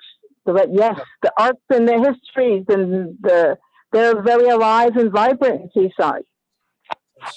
Okay. Right. This discussion has been tabled with Commissioner Brown's recommendations. Hamish, sorry to interrupt you, but sure. Sandra does have her hand up. Yeah. I Sandra, can't see, I'm sorry. yeah, I just want to let you know. Go ahead, Sandra. I was just gonna say that in the packet, it has the addresses. Oh, thank you. Corners, it's right under the pictures. What page? What page? It starts on page 39 and then 30, then 40 and 41. Thank you so much. That's so helpful. I was going through the packet, and so my packet, my page, maybe it's because I opened it in Google Docs. I'll go look at the PDF, but my page 39 is blank. I don't have that. Yeah. Wow. Okay. Yeah. If I can't find it, thank you, Sandra. If I can't find it, I'll let y'all know, but I will definitely look at that. Thank you. Very good. All right. Can we See move right on now, underneath? folks? It's getting a little. It shows the corner that they're on. Perfect. There you go. Okay. Thank you. Oh, That's all I Apologies. want. okay. Apologies to staff. No problem. Okay. Thank you for including the photographs. Thank you for including those. All right, Hamish, I think we're good Thank to you. move. Yeah. I All think we're right. good. Yeah. There they are. Ooh, okay. Oh, yeah, I see them now. Finalize the format for future art and history commission. This is F, folks. And personally, I much prefer face-to-face meetings, if at all possible. And I feel like we lose the human capacity, especially in arts and history, when we don't meet face to face. So I would prefer that we return to that venue as soon as we possibly can. I think with the workload and our work projects coming up, that we need to meet. And we need to meet possibly in special meetings. But if we want to accomplish anything, we need to meet and strategize and move ahead and support one another. That's my feeling. What do we think? Ashley? So, Sarah, can you scroll to the staff report, please? Yeah, sorry, I was note taking here. That's okay. So essentially what's happened is our council, I was waiting for direction from council, because typically you can't do, usually you're not going to do more than what the council is doing in terms of direction, right? We're going to kind of follow suit.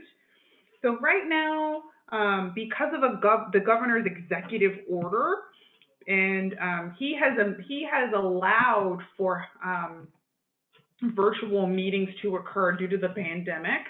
That's not typically a form of meeting that is allowed under the Brown Act, but because the governor has written an executive order that allows it, that's why we're able to host these meetings via Zoom. Okay. The council has voted to allow a hybrid form of the meeting, which is that they are allowed to go back to in-person meetings. Some of the council have chosen to be in person. Some of the council has chosen to be via Zoom, and the city has accommodated that request. So now, if you've been attending council, you can either attend via Zoom or in the council chamber. And we have developed a system that allows for public comments to be virtual or in person. And the meetings have been going very well. So today, I think really we need to kind of go with, you guys should be thinking about, okay, what do we want to do for the next meeting? I didn't want to make an assumption that you guys were all ready to come back to an in-person meeting. We're still dealing with the Delta variant and other variants and other strains of the virus. And we are in tight quarters at Oldemeyer and in the conference room. And so we do have some tech challenges. I'm going to have a meeting next week with our city clerk and Dan Mewis, our recreation director, to figure out what we need to do to accommodate a hybrid meeting at Oldemeyer Center. But I think for you guys, I just need to know kind of what direction you want to go in. Do you want to maintain a virtual? You have three options. You can maintain the virtual format. You can go into a hybrid format and meet both virtually and in person, and we will work towards that request. Or you can just solely meet in person. And keep in mind that, if things change, and we just have to be flexible in terms of the fact that, things can change, obviously. I don't anticipate that they will, but you don't know what's going to happen with this virus. And so we do have to be aware of safety and making sure that people are safe. And so if we are going to meet in person, we are going to be masked up. We are going to have to social distance as much as possible.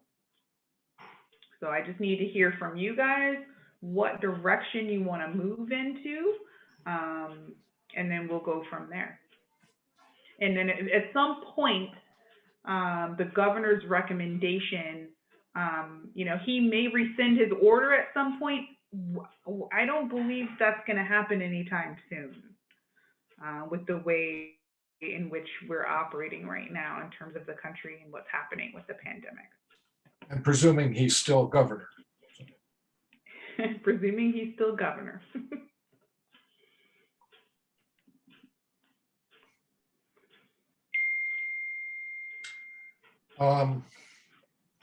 The option number 2, the hybrid, would that enable us to, one or two of us, to meet at Oldemeyer and then to have a screen in which other folks could come in as well? That would kind of appeal to me rather than the kind of fumbling around with what appears on my desk here to be about 2,000 pieces of paper, and to be a little bit closer to the powers that be with you, Ashley, and Sarah, and so forth. I mean, that personally appeals to me. And then, of course, that would be subject to whatever we need to do health-wise. What's the rest of it? Commissioners?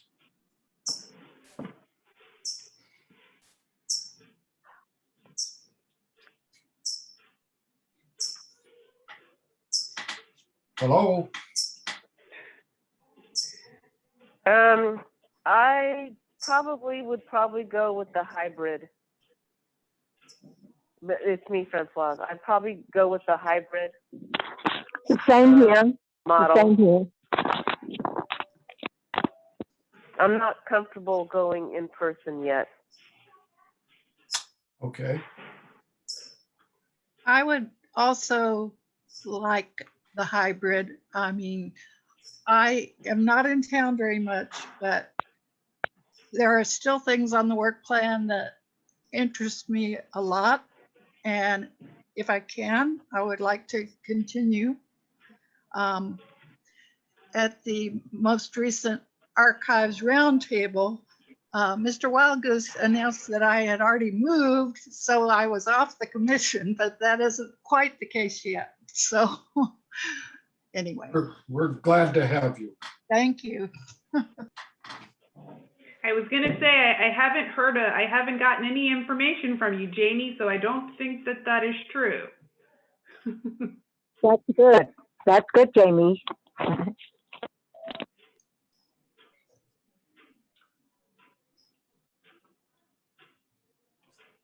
So, Commissioner Chair Tyler, what I seem to hear is a majority for hybrid. Is that correct?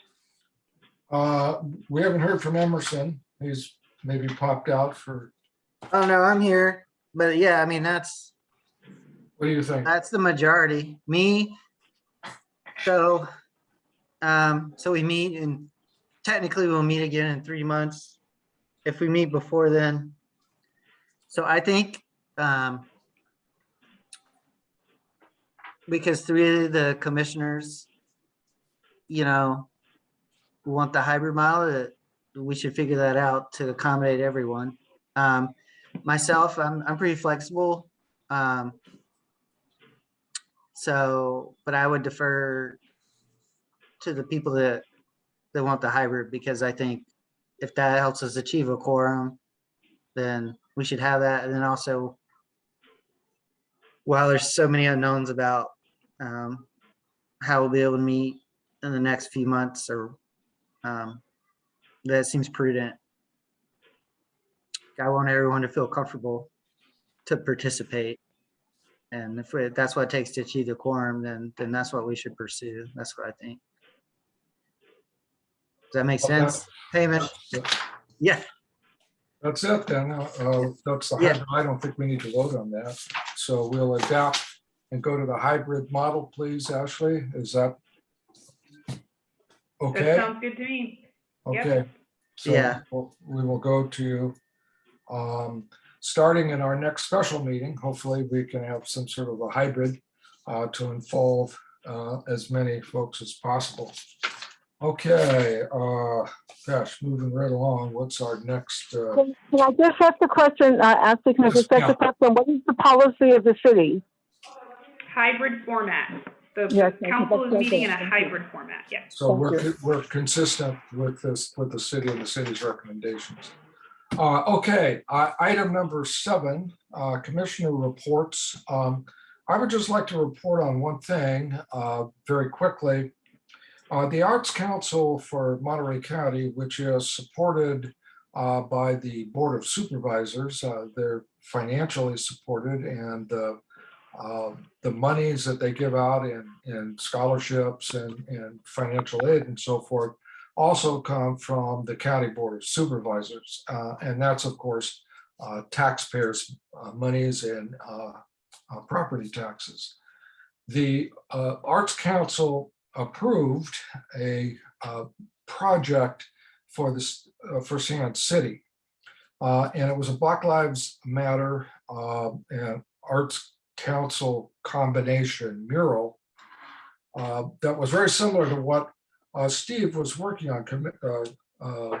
The commissioner was working on for Black Lives Matter, and it's actually in Sand City, and it's on a street. And it was paid for by the Arts Council. I would like to, with your permission, I would like to explore through the Arts Council for Monterey County if it would be possible that they would support a Black Lives Matter mural similar to what was suggested for the city of Seaside. We pay our taxes too. I was really, frankly, kind of stunned to see that. It looks great, but it was almost exactly what Commissioner Russell, what Steve had proposed 6 months or so ago for us. And they have an artist, or we could send out a RFP or whatever. But I'd like to, with your permission, just go ahead and explore this to see if possibly the Arts Council would support us financially to go ahead and do a Black Lives Matter. I think it's really important. I missed, I don't know if you were at the meeting when I brought up some input that I had from people in the community, several individuals who have lived quite some time in Seaside. And they thought that, all of these issues are valid, but the city has worked so hard in pulling everyone together, that all lives are important. That's the input that I had, and I shared it at a meeting. I don't know if you were there or not. But I did share it with the mayor in an email as well as with the police chief at that time. Okay. My opinion is, if you have the bandwidth and are, I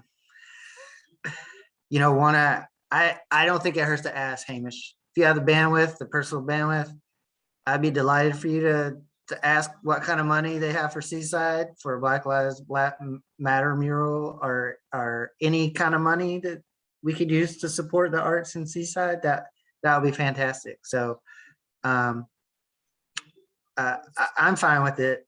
I mean, we could be missing out on some opportunities at the very least. So yeah.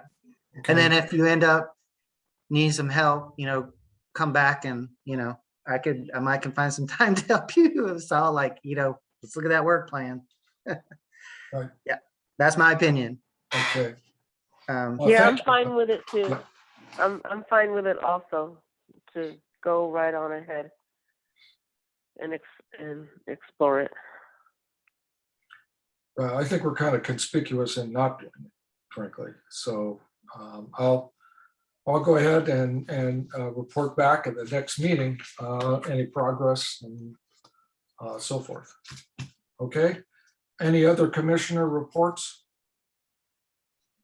Now I have a question. When we get to the staff reports, if staff could enlighten me as to how the city council voted on the street naming issue that we, with the recreation committee, recommended to deny. I just have. Yes, so I have that information, Emerson. I can give it to you. No, Okay, no thanks. problem. I'll report out on that.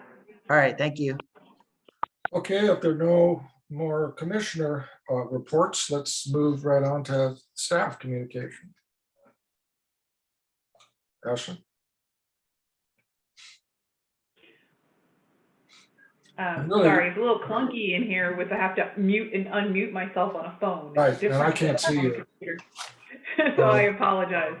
Okay, so can I start with Emerson question about the street naming item that went before council? Okay, go ahead. The council voted to uphold the decision of the joint commission between the Art and History Commission and the Parks and Rec Commission.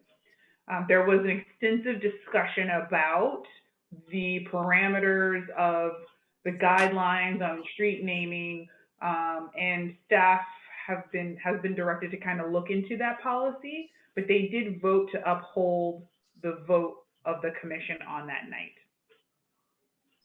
Okay, that makes sense.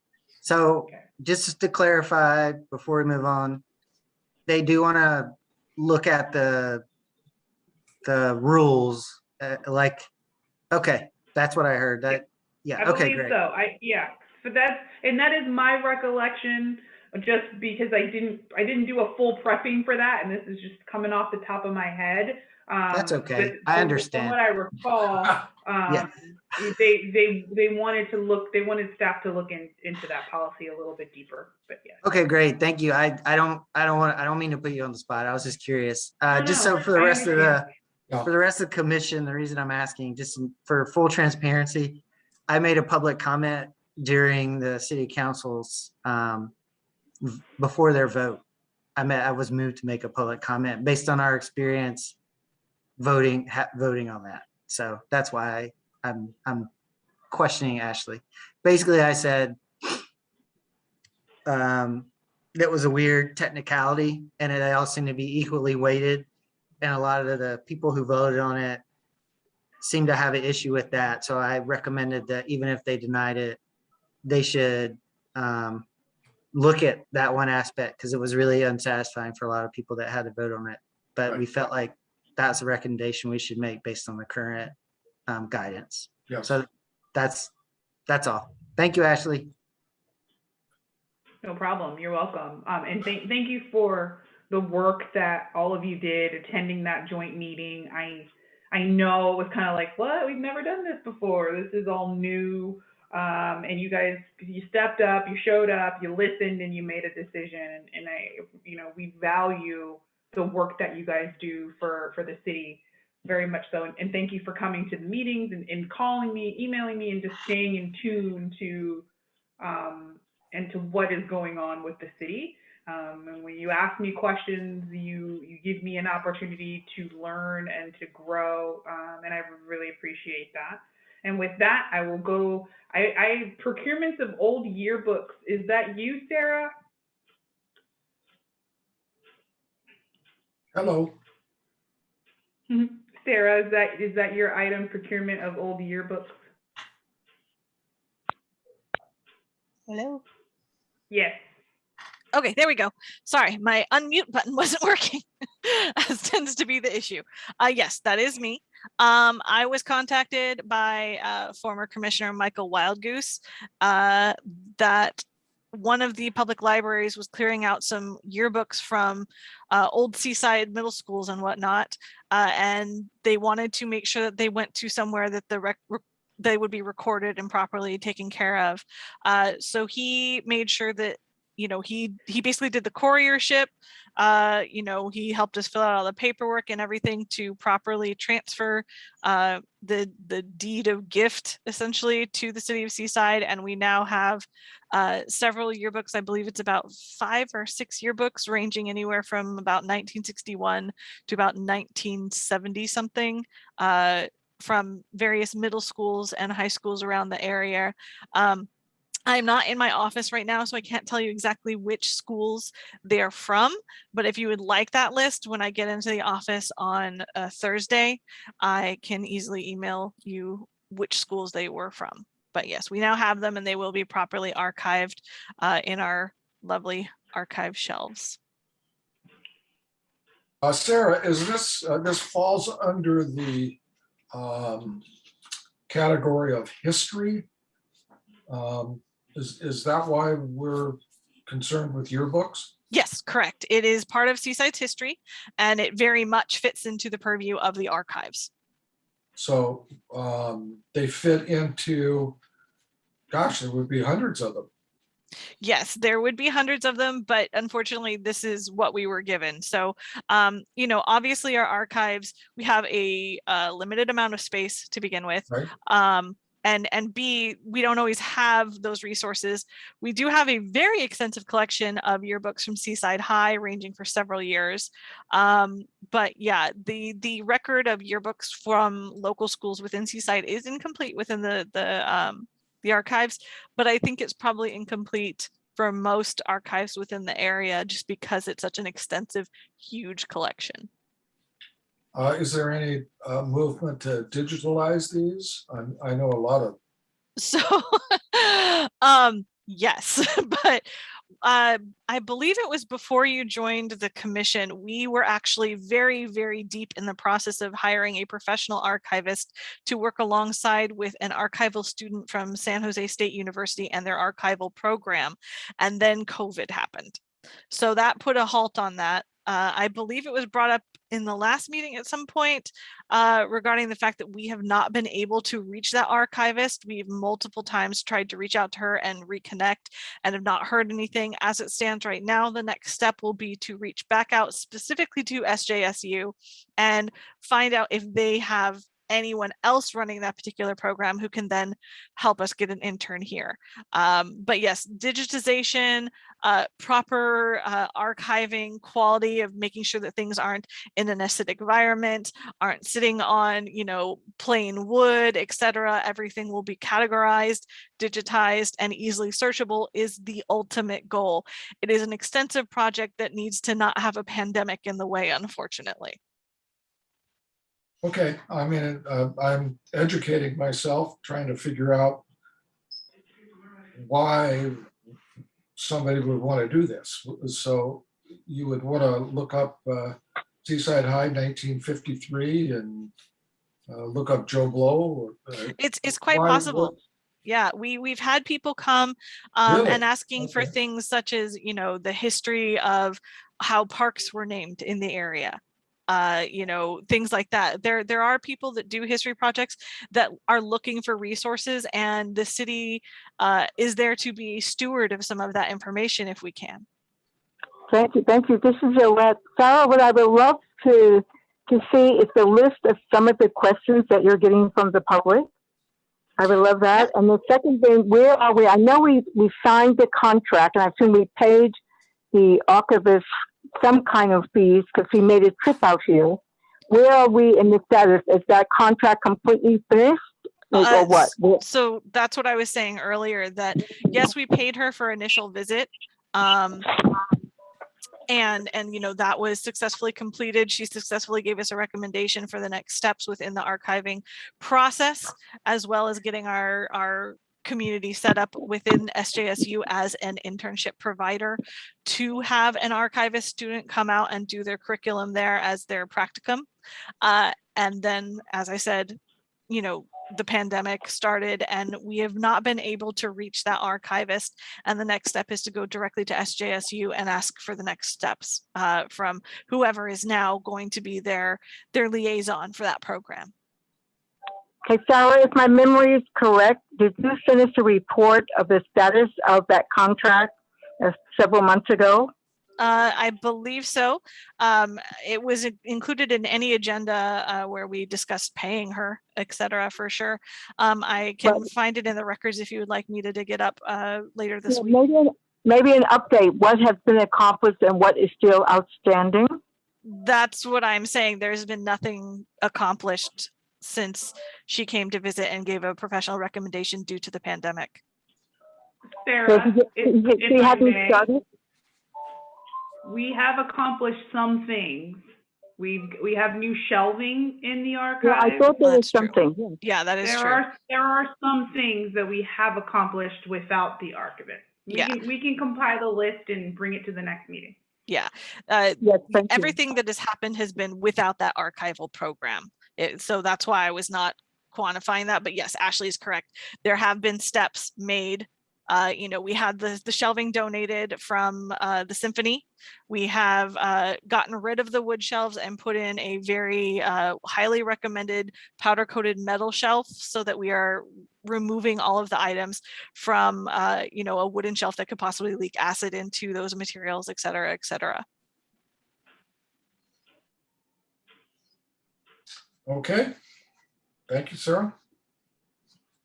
Sarah, can you scroll back up for me to the other staff report items?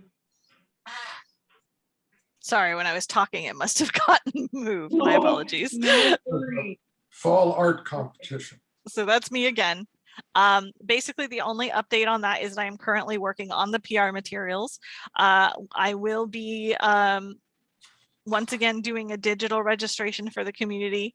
I am planning to talk to the youth employment program about possibly getting some interns to go around and distribute promotional materials to local restaurants and gas stations. We've done this before in the past, but unfortunately it was just Sandra and I, and with just the two of us, we weren't able to really cover that much ground. So if we get a couple of interns doing that, they may be able to go into more establishments to make sure that there is promotional material sitting on the counter for people to pick up. The fall art competition, much like the youth art competition, this one is 18 plus for the adults in the community, and it is also one of our larger shows throughout the year. It has a very, very vibrant and enthusiastic participation. And I am looking forward to getting a lot of registrations this year. I've already had several artists in the community asking me, oh, has it opened? When is it going to open, etc. So I will be ordering the initial first round of postcards to send out to our mailing list within the next week, and getting those out. I do believe it is and I may be wrong on this date because I'm pulling it out of my head. I believe it's the 15th that our online registration will open. It will be open through September 18th, and that's when it will close. We will have our art installation, I believe, on the 25th of September, and the reception will be on the 8th of October. This event will run through most of December, I believe, and then we will be taking that out, and following that will be the Black History exhibit. Thank you. No problem. And then I wanted to take an opportunity to recognize Sandra Gray. She is retiring from the city of Seaside, and she has dedicated quite a few years to efforts here in Seaside, and she served as an art and history commissioner. We had a small ceremony here at City Hall at the beginning of the month to recognize Miss Gray. So I just wanted to put it on the agenda to acknowledge her once again and thank her for her service to the city of Seaside, and to give the commission an opportunity to say a few parting words if they'd like.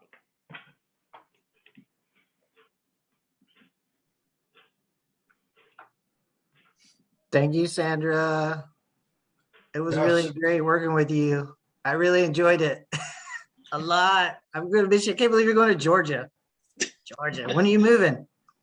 That's the big question. Ah, I'm still waiting on my house to sell. okay. Oh. Oh, my goodness. Okay. I Well- wish I would have known the recognition at City Hall. I would have tried to be there, even probably was virtual, the recognition. Yes. It was a combination of virtual and hybrid, and it is online. We'll send you the link. Thank Right you. at I the just beginning wanted of to know the right at the beginning of the council meeting. So we'll send out the link. Lovely. Thank you so much. Yeah, I actually, Sandra, thank you. Yes, Sandra, thank you for all that you've done. Is there some kind of official portrait? Or maybe we should commission a sculpture or something. yeah, Steve can do it. Maybe if we could do a sculpture. Why a Oh my portrait? goodness. That's right. Like We in need the Avery Gallery, yes. That, exactly. That's what I was going to say. We need a bust in the Avery Gallery. Or Yes. the Avery Gray Gallery. I had to turn the video back on so you can see the crazy smile. There she Thank you is. so much. Ashley and Sarah, I don't know if I'm going to come anymore to help you hang art without Sandra there. Oh no. I'm just You kidding. can't leave now, Sandra. We I'm need coming everything. back from Georgia to get you. You don't show up. I'm just kidding. I'm just kidding. We'll miss you. Yeah, we're going to miss you so much. I'll miss everybody, but it's going to be an exciting adventure. That's the way I'm Good for looking at it. you. Good for you. Good luck. Keep in touch, Oh, well, Sandra. of course. Keep in touch. There's always Facebook and And I can say I will be Instagram calling and her everything. with many questions as I take on the gallery solo. Like, help. Yeah, it's right there on the S drive. That's all you have to remember. Just be like, go Oh, find the man. file, click. Find the file. That's been the bane of my existence since I've been here. Finding the file, I create it, and then I go back to find it after I save it, and it disappears. I can't find it. It's gone forever. So I've learned, always print it out. Then you can at least scan it back in again. Well, Sandra, we're really, really going to miss you. And I just wanted to make sure that the commission had its opportunity to say their parting words to you. But don't be a stranger. You know where we are. And now we know where you are. So we'll be sure to visit Okay. for sure. It's You been got a- a it's been a standing real- invitation, because I'm definitely going to buy a big enough house where I can have guests. All right. All right. That's for sure. Just come on down to Exactly. Group Atlanta. trip. Uh-oh, here we go. Bring your blow up beds. What do you call those? Inflatable Oh. beds. Yeah. That way you can always have a place to sleep. Okay, and then the Yeah, last, it's been a real pleasure. It's been a real pleasure working with you. Yeah. And Yeah, let's, I'm really sad, but I know that, but I'm happy for you, Well, thank you you. know. That's been almost the everybody's opinion has been, well, they're sad, but they know that I'm doing something that I'm really looking forward to doing. And I'm just sad that I can't get it done faster because I've been trying so hard to get it done. But it's gonna happen.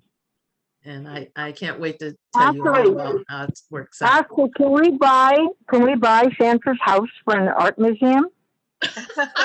There you go. Mm. It's not expensive. Yolette, I think if you want to write that staff report, you contact me. That Now that would be something. I do believe it might be slightly out of the Ashley, you want commission's to tell us budget. about the budget? I do. This is the very last thing. I know there was a request to look at the budget. Sarah, I don't know if you could scroll to that page. I just want to point it out. It's in your packet. Mhm. We can kind of talk about, it's not a detailed budget. It's just what the city presents publicly.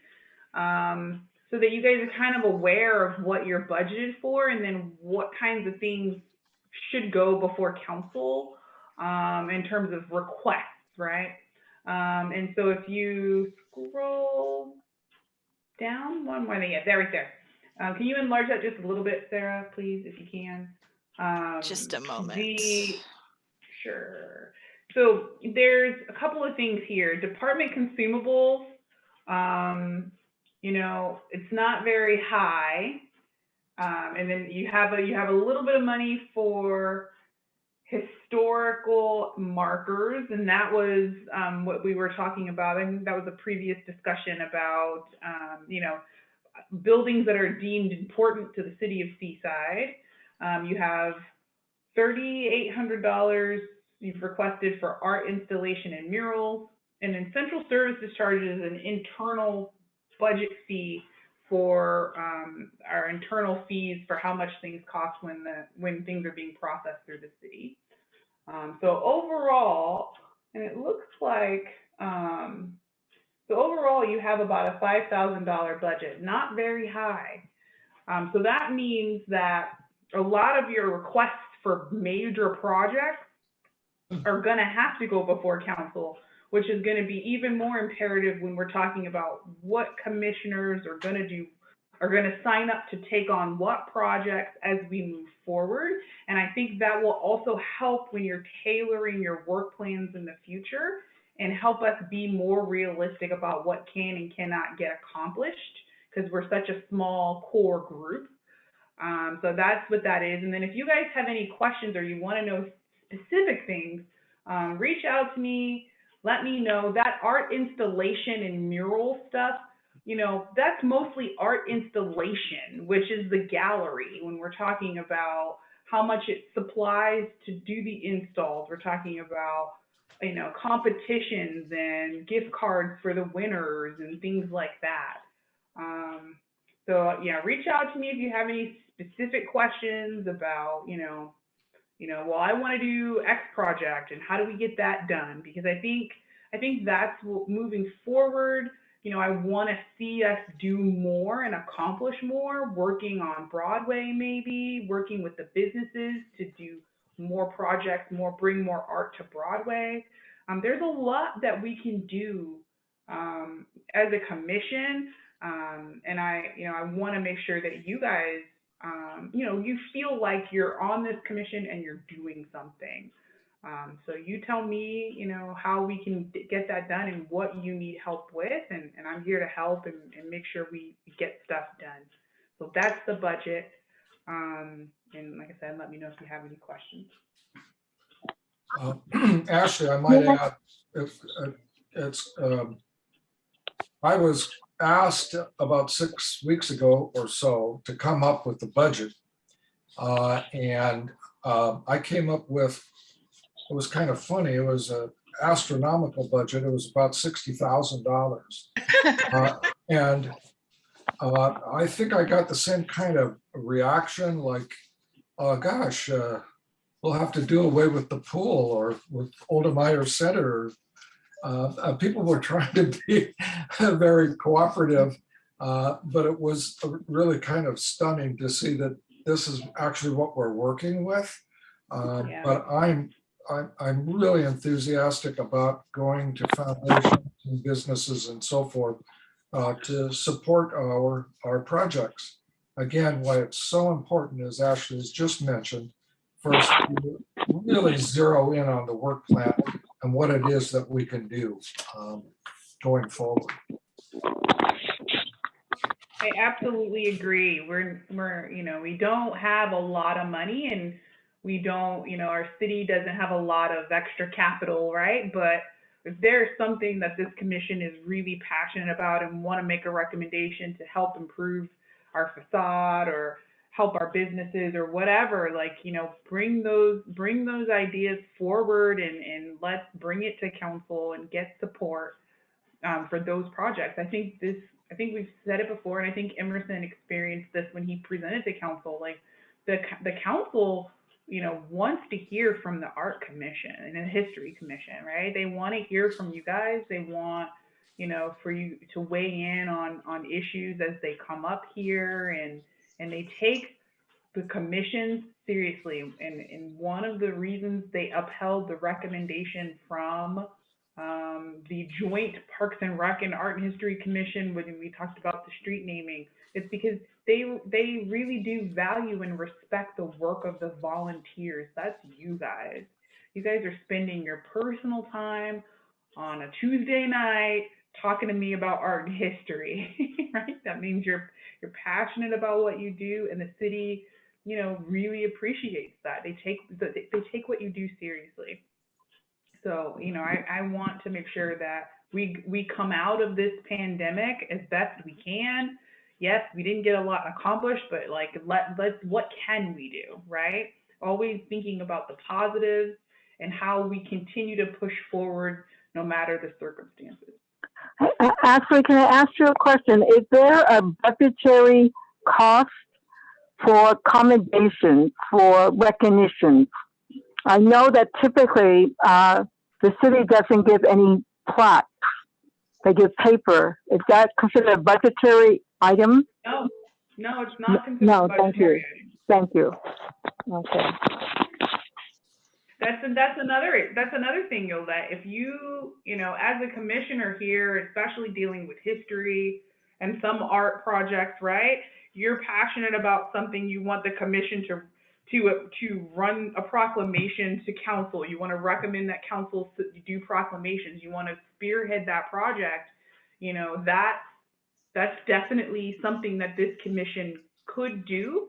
But like I said, I don't want to get ahead of you guys. If you wanted to be a part I know I spoke with Leslie before she left quite a bit about different things, because that's something, especially if the city doesn't give any the plaques, the wooden plaques, that is a budgetary cost. But I think they only give paper, so that's not a cost thing. But it's just I guess having the willingness. So we'll touch base. Thank you. Yeah, it's definitely having the will. You're absolutely right.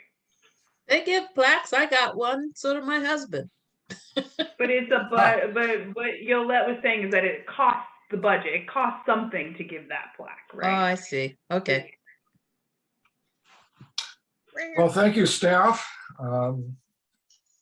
Ashley, and let's move to, if there's no further discussion, let's move to an adjournment with an understanding that we will have next month a special meeting to consider the verbiage and the exact wording for the presentation to council on the inclusion of the performing arts in the ordinance. Before we adjourn, when is our next scheduled meeting? Not the special meeting. When are we looking for the next scheduled meeting? October, right? I don't know. I'm asking. I believe so. It's October, and it's Nope. the second Tuesday in October. Hold on one second. I'll give you the exact date. It's in November according to my calendar. Yep, you're right. November 9th. Oh, my 5:45. goodness. Yeah.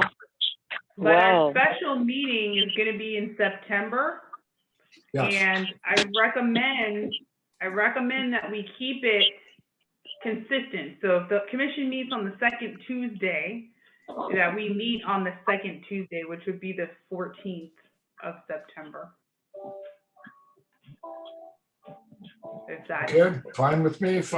Same time, 5:45. yeah, same time. And it could be hybrid. Do we want to go hybrid, or do we want to wait till November? I have a meeting with, can we leave it question marked? If I can make it work for hybrid, we'll do that. I have a Okay. meeting tomorrow with staff about it. Very good. And you can get back to us on that. And remember, everybody, fill out the spreadsheet on the work plan. Now let's get that in. Okay? Okay. Okay, do I hear a motion to adjourn? I'd so move that we adjourn this meeting until our special meeting next month. Do I hear a second?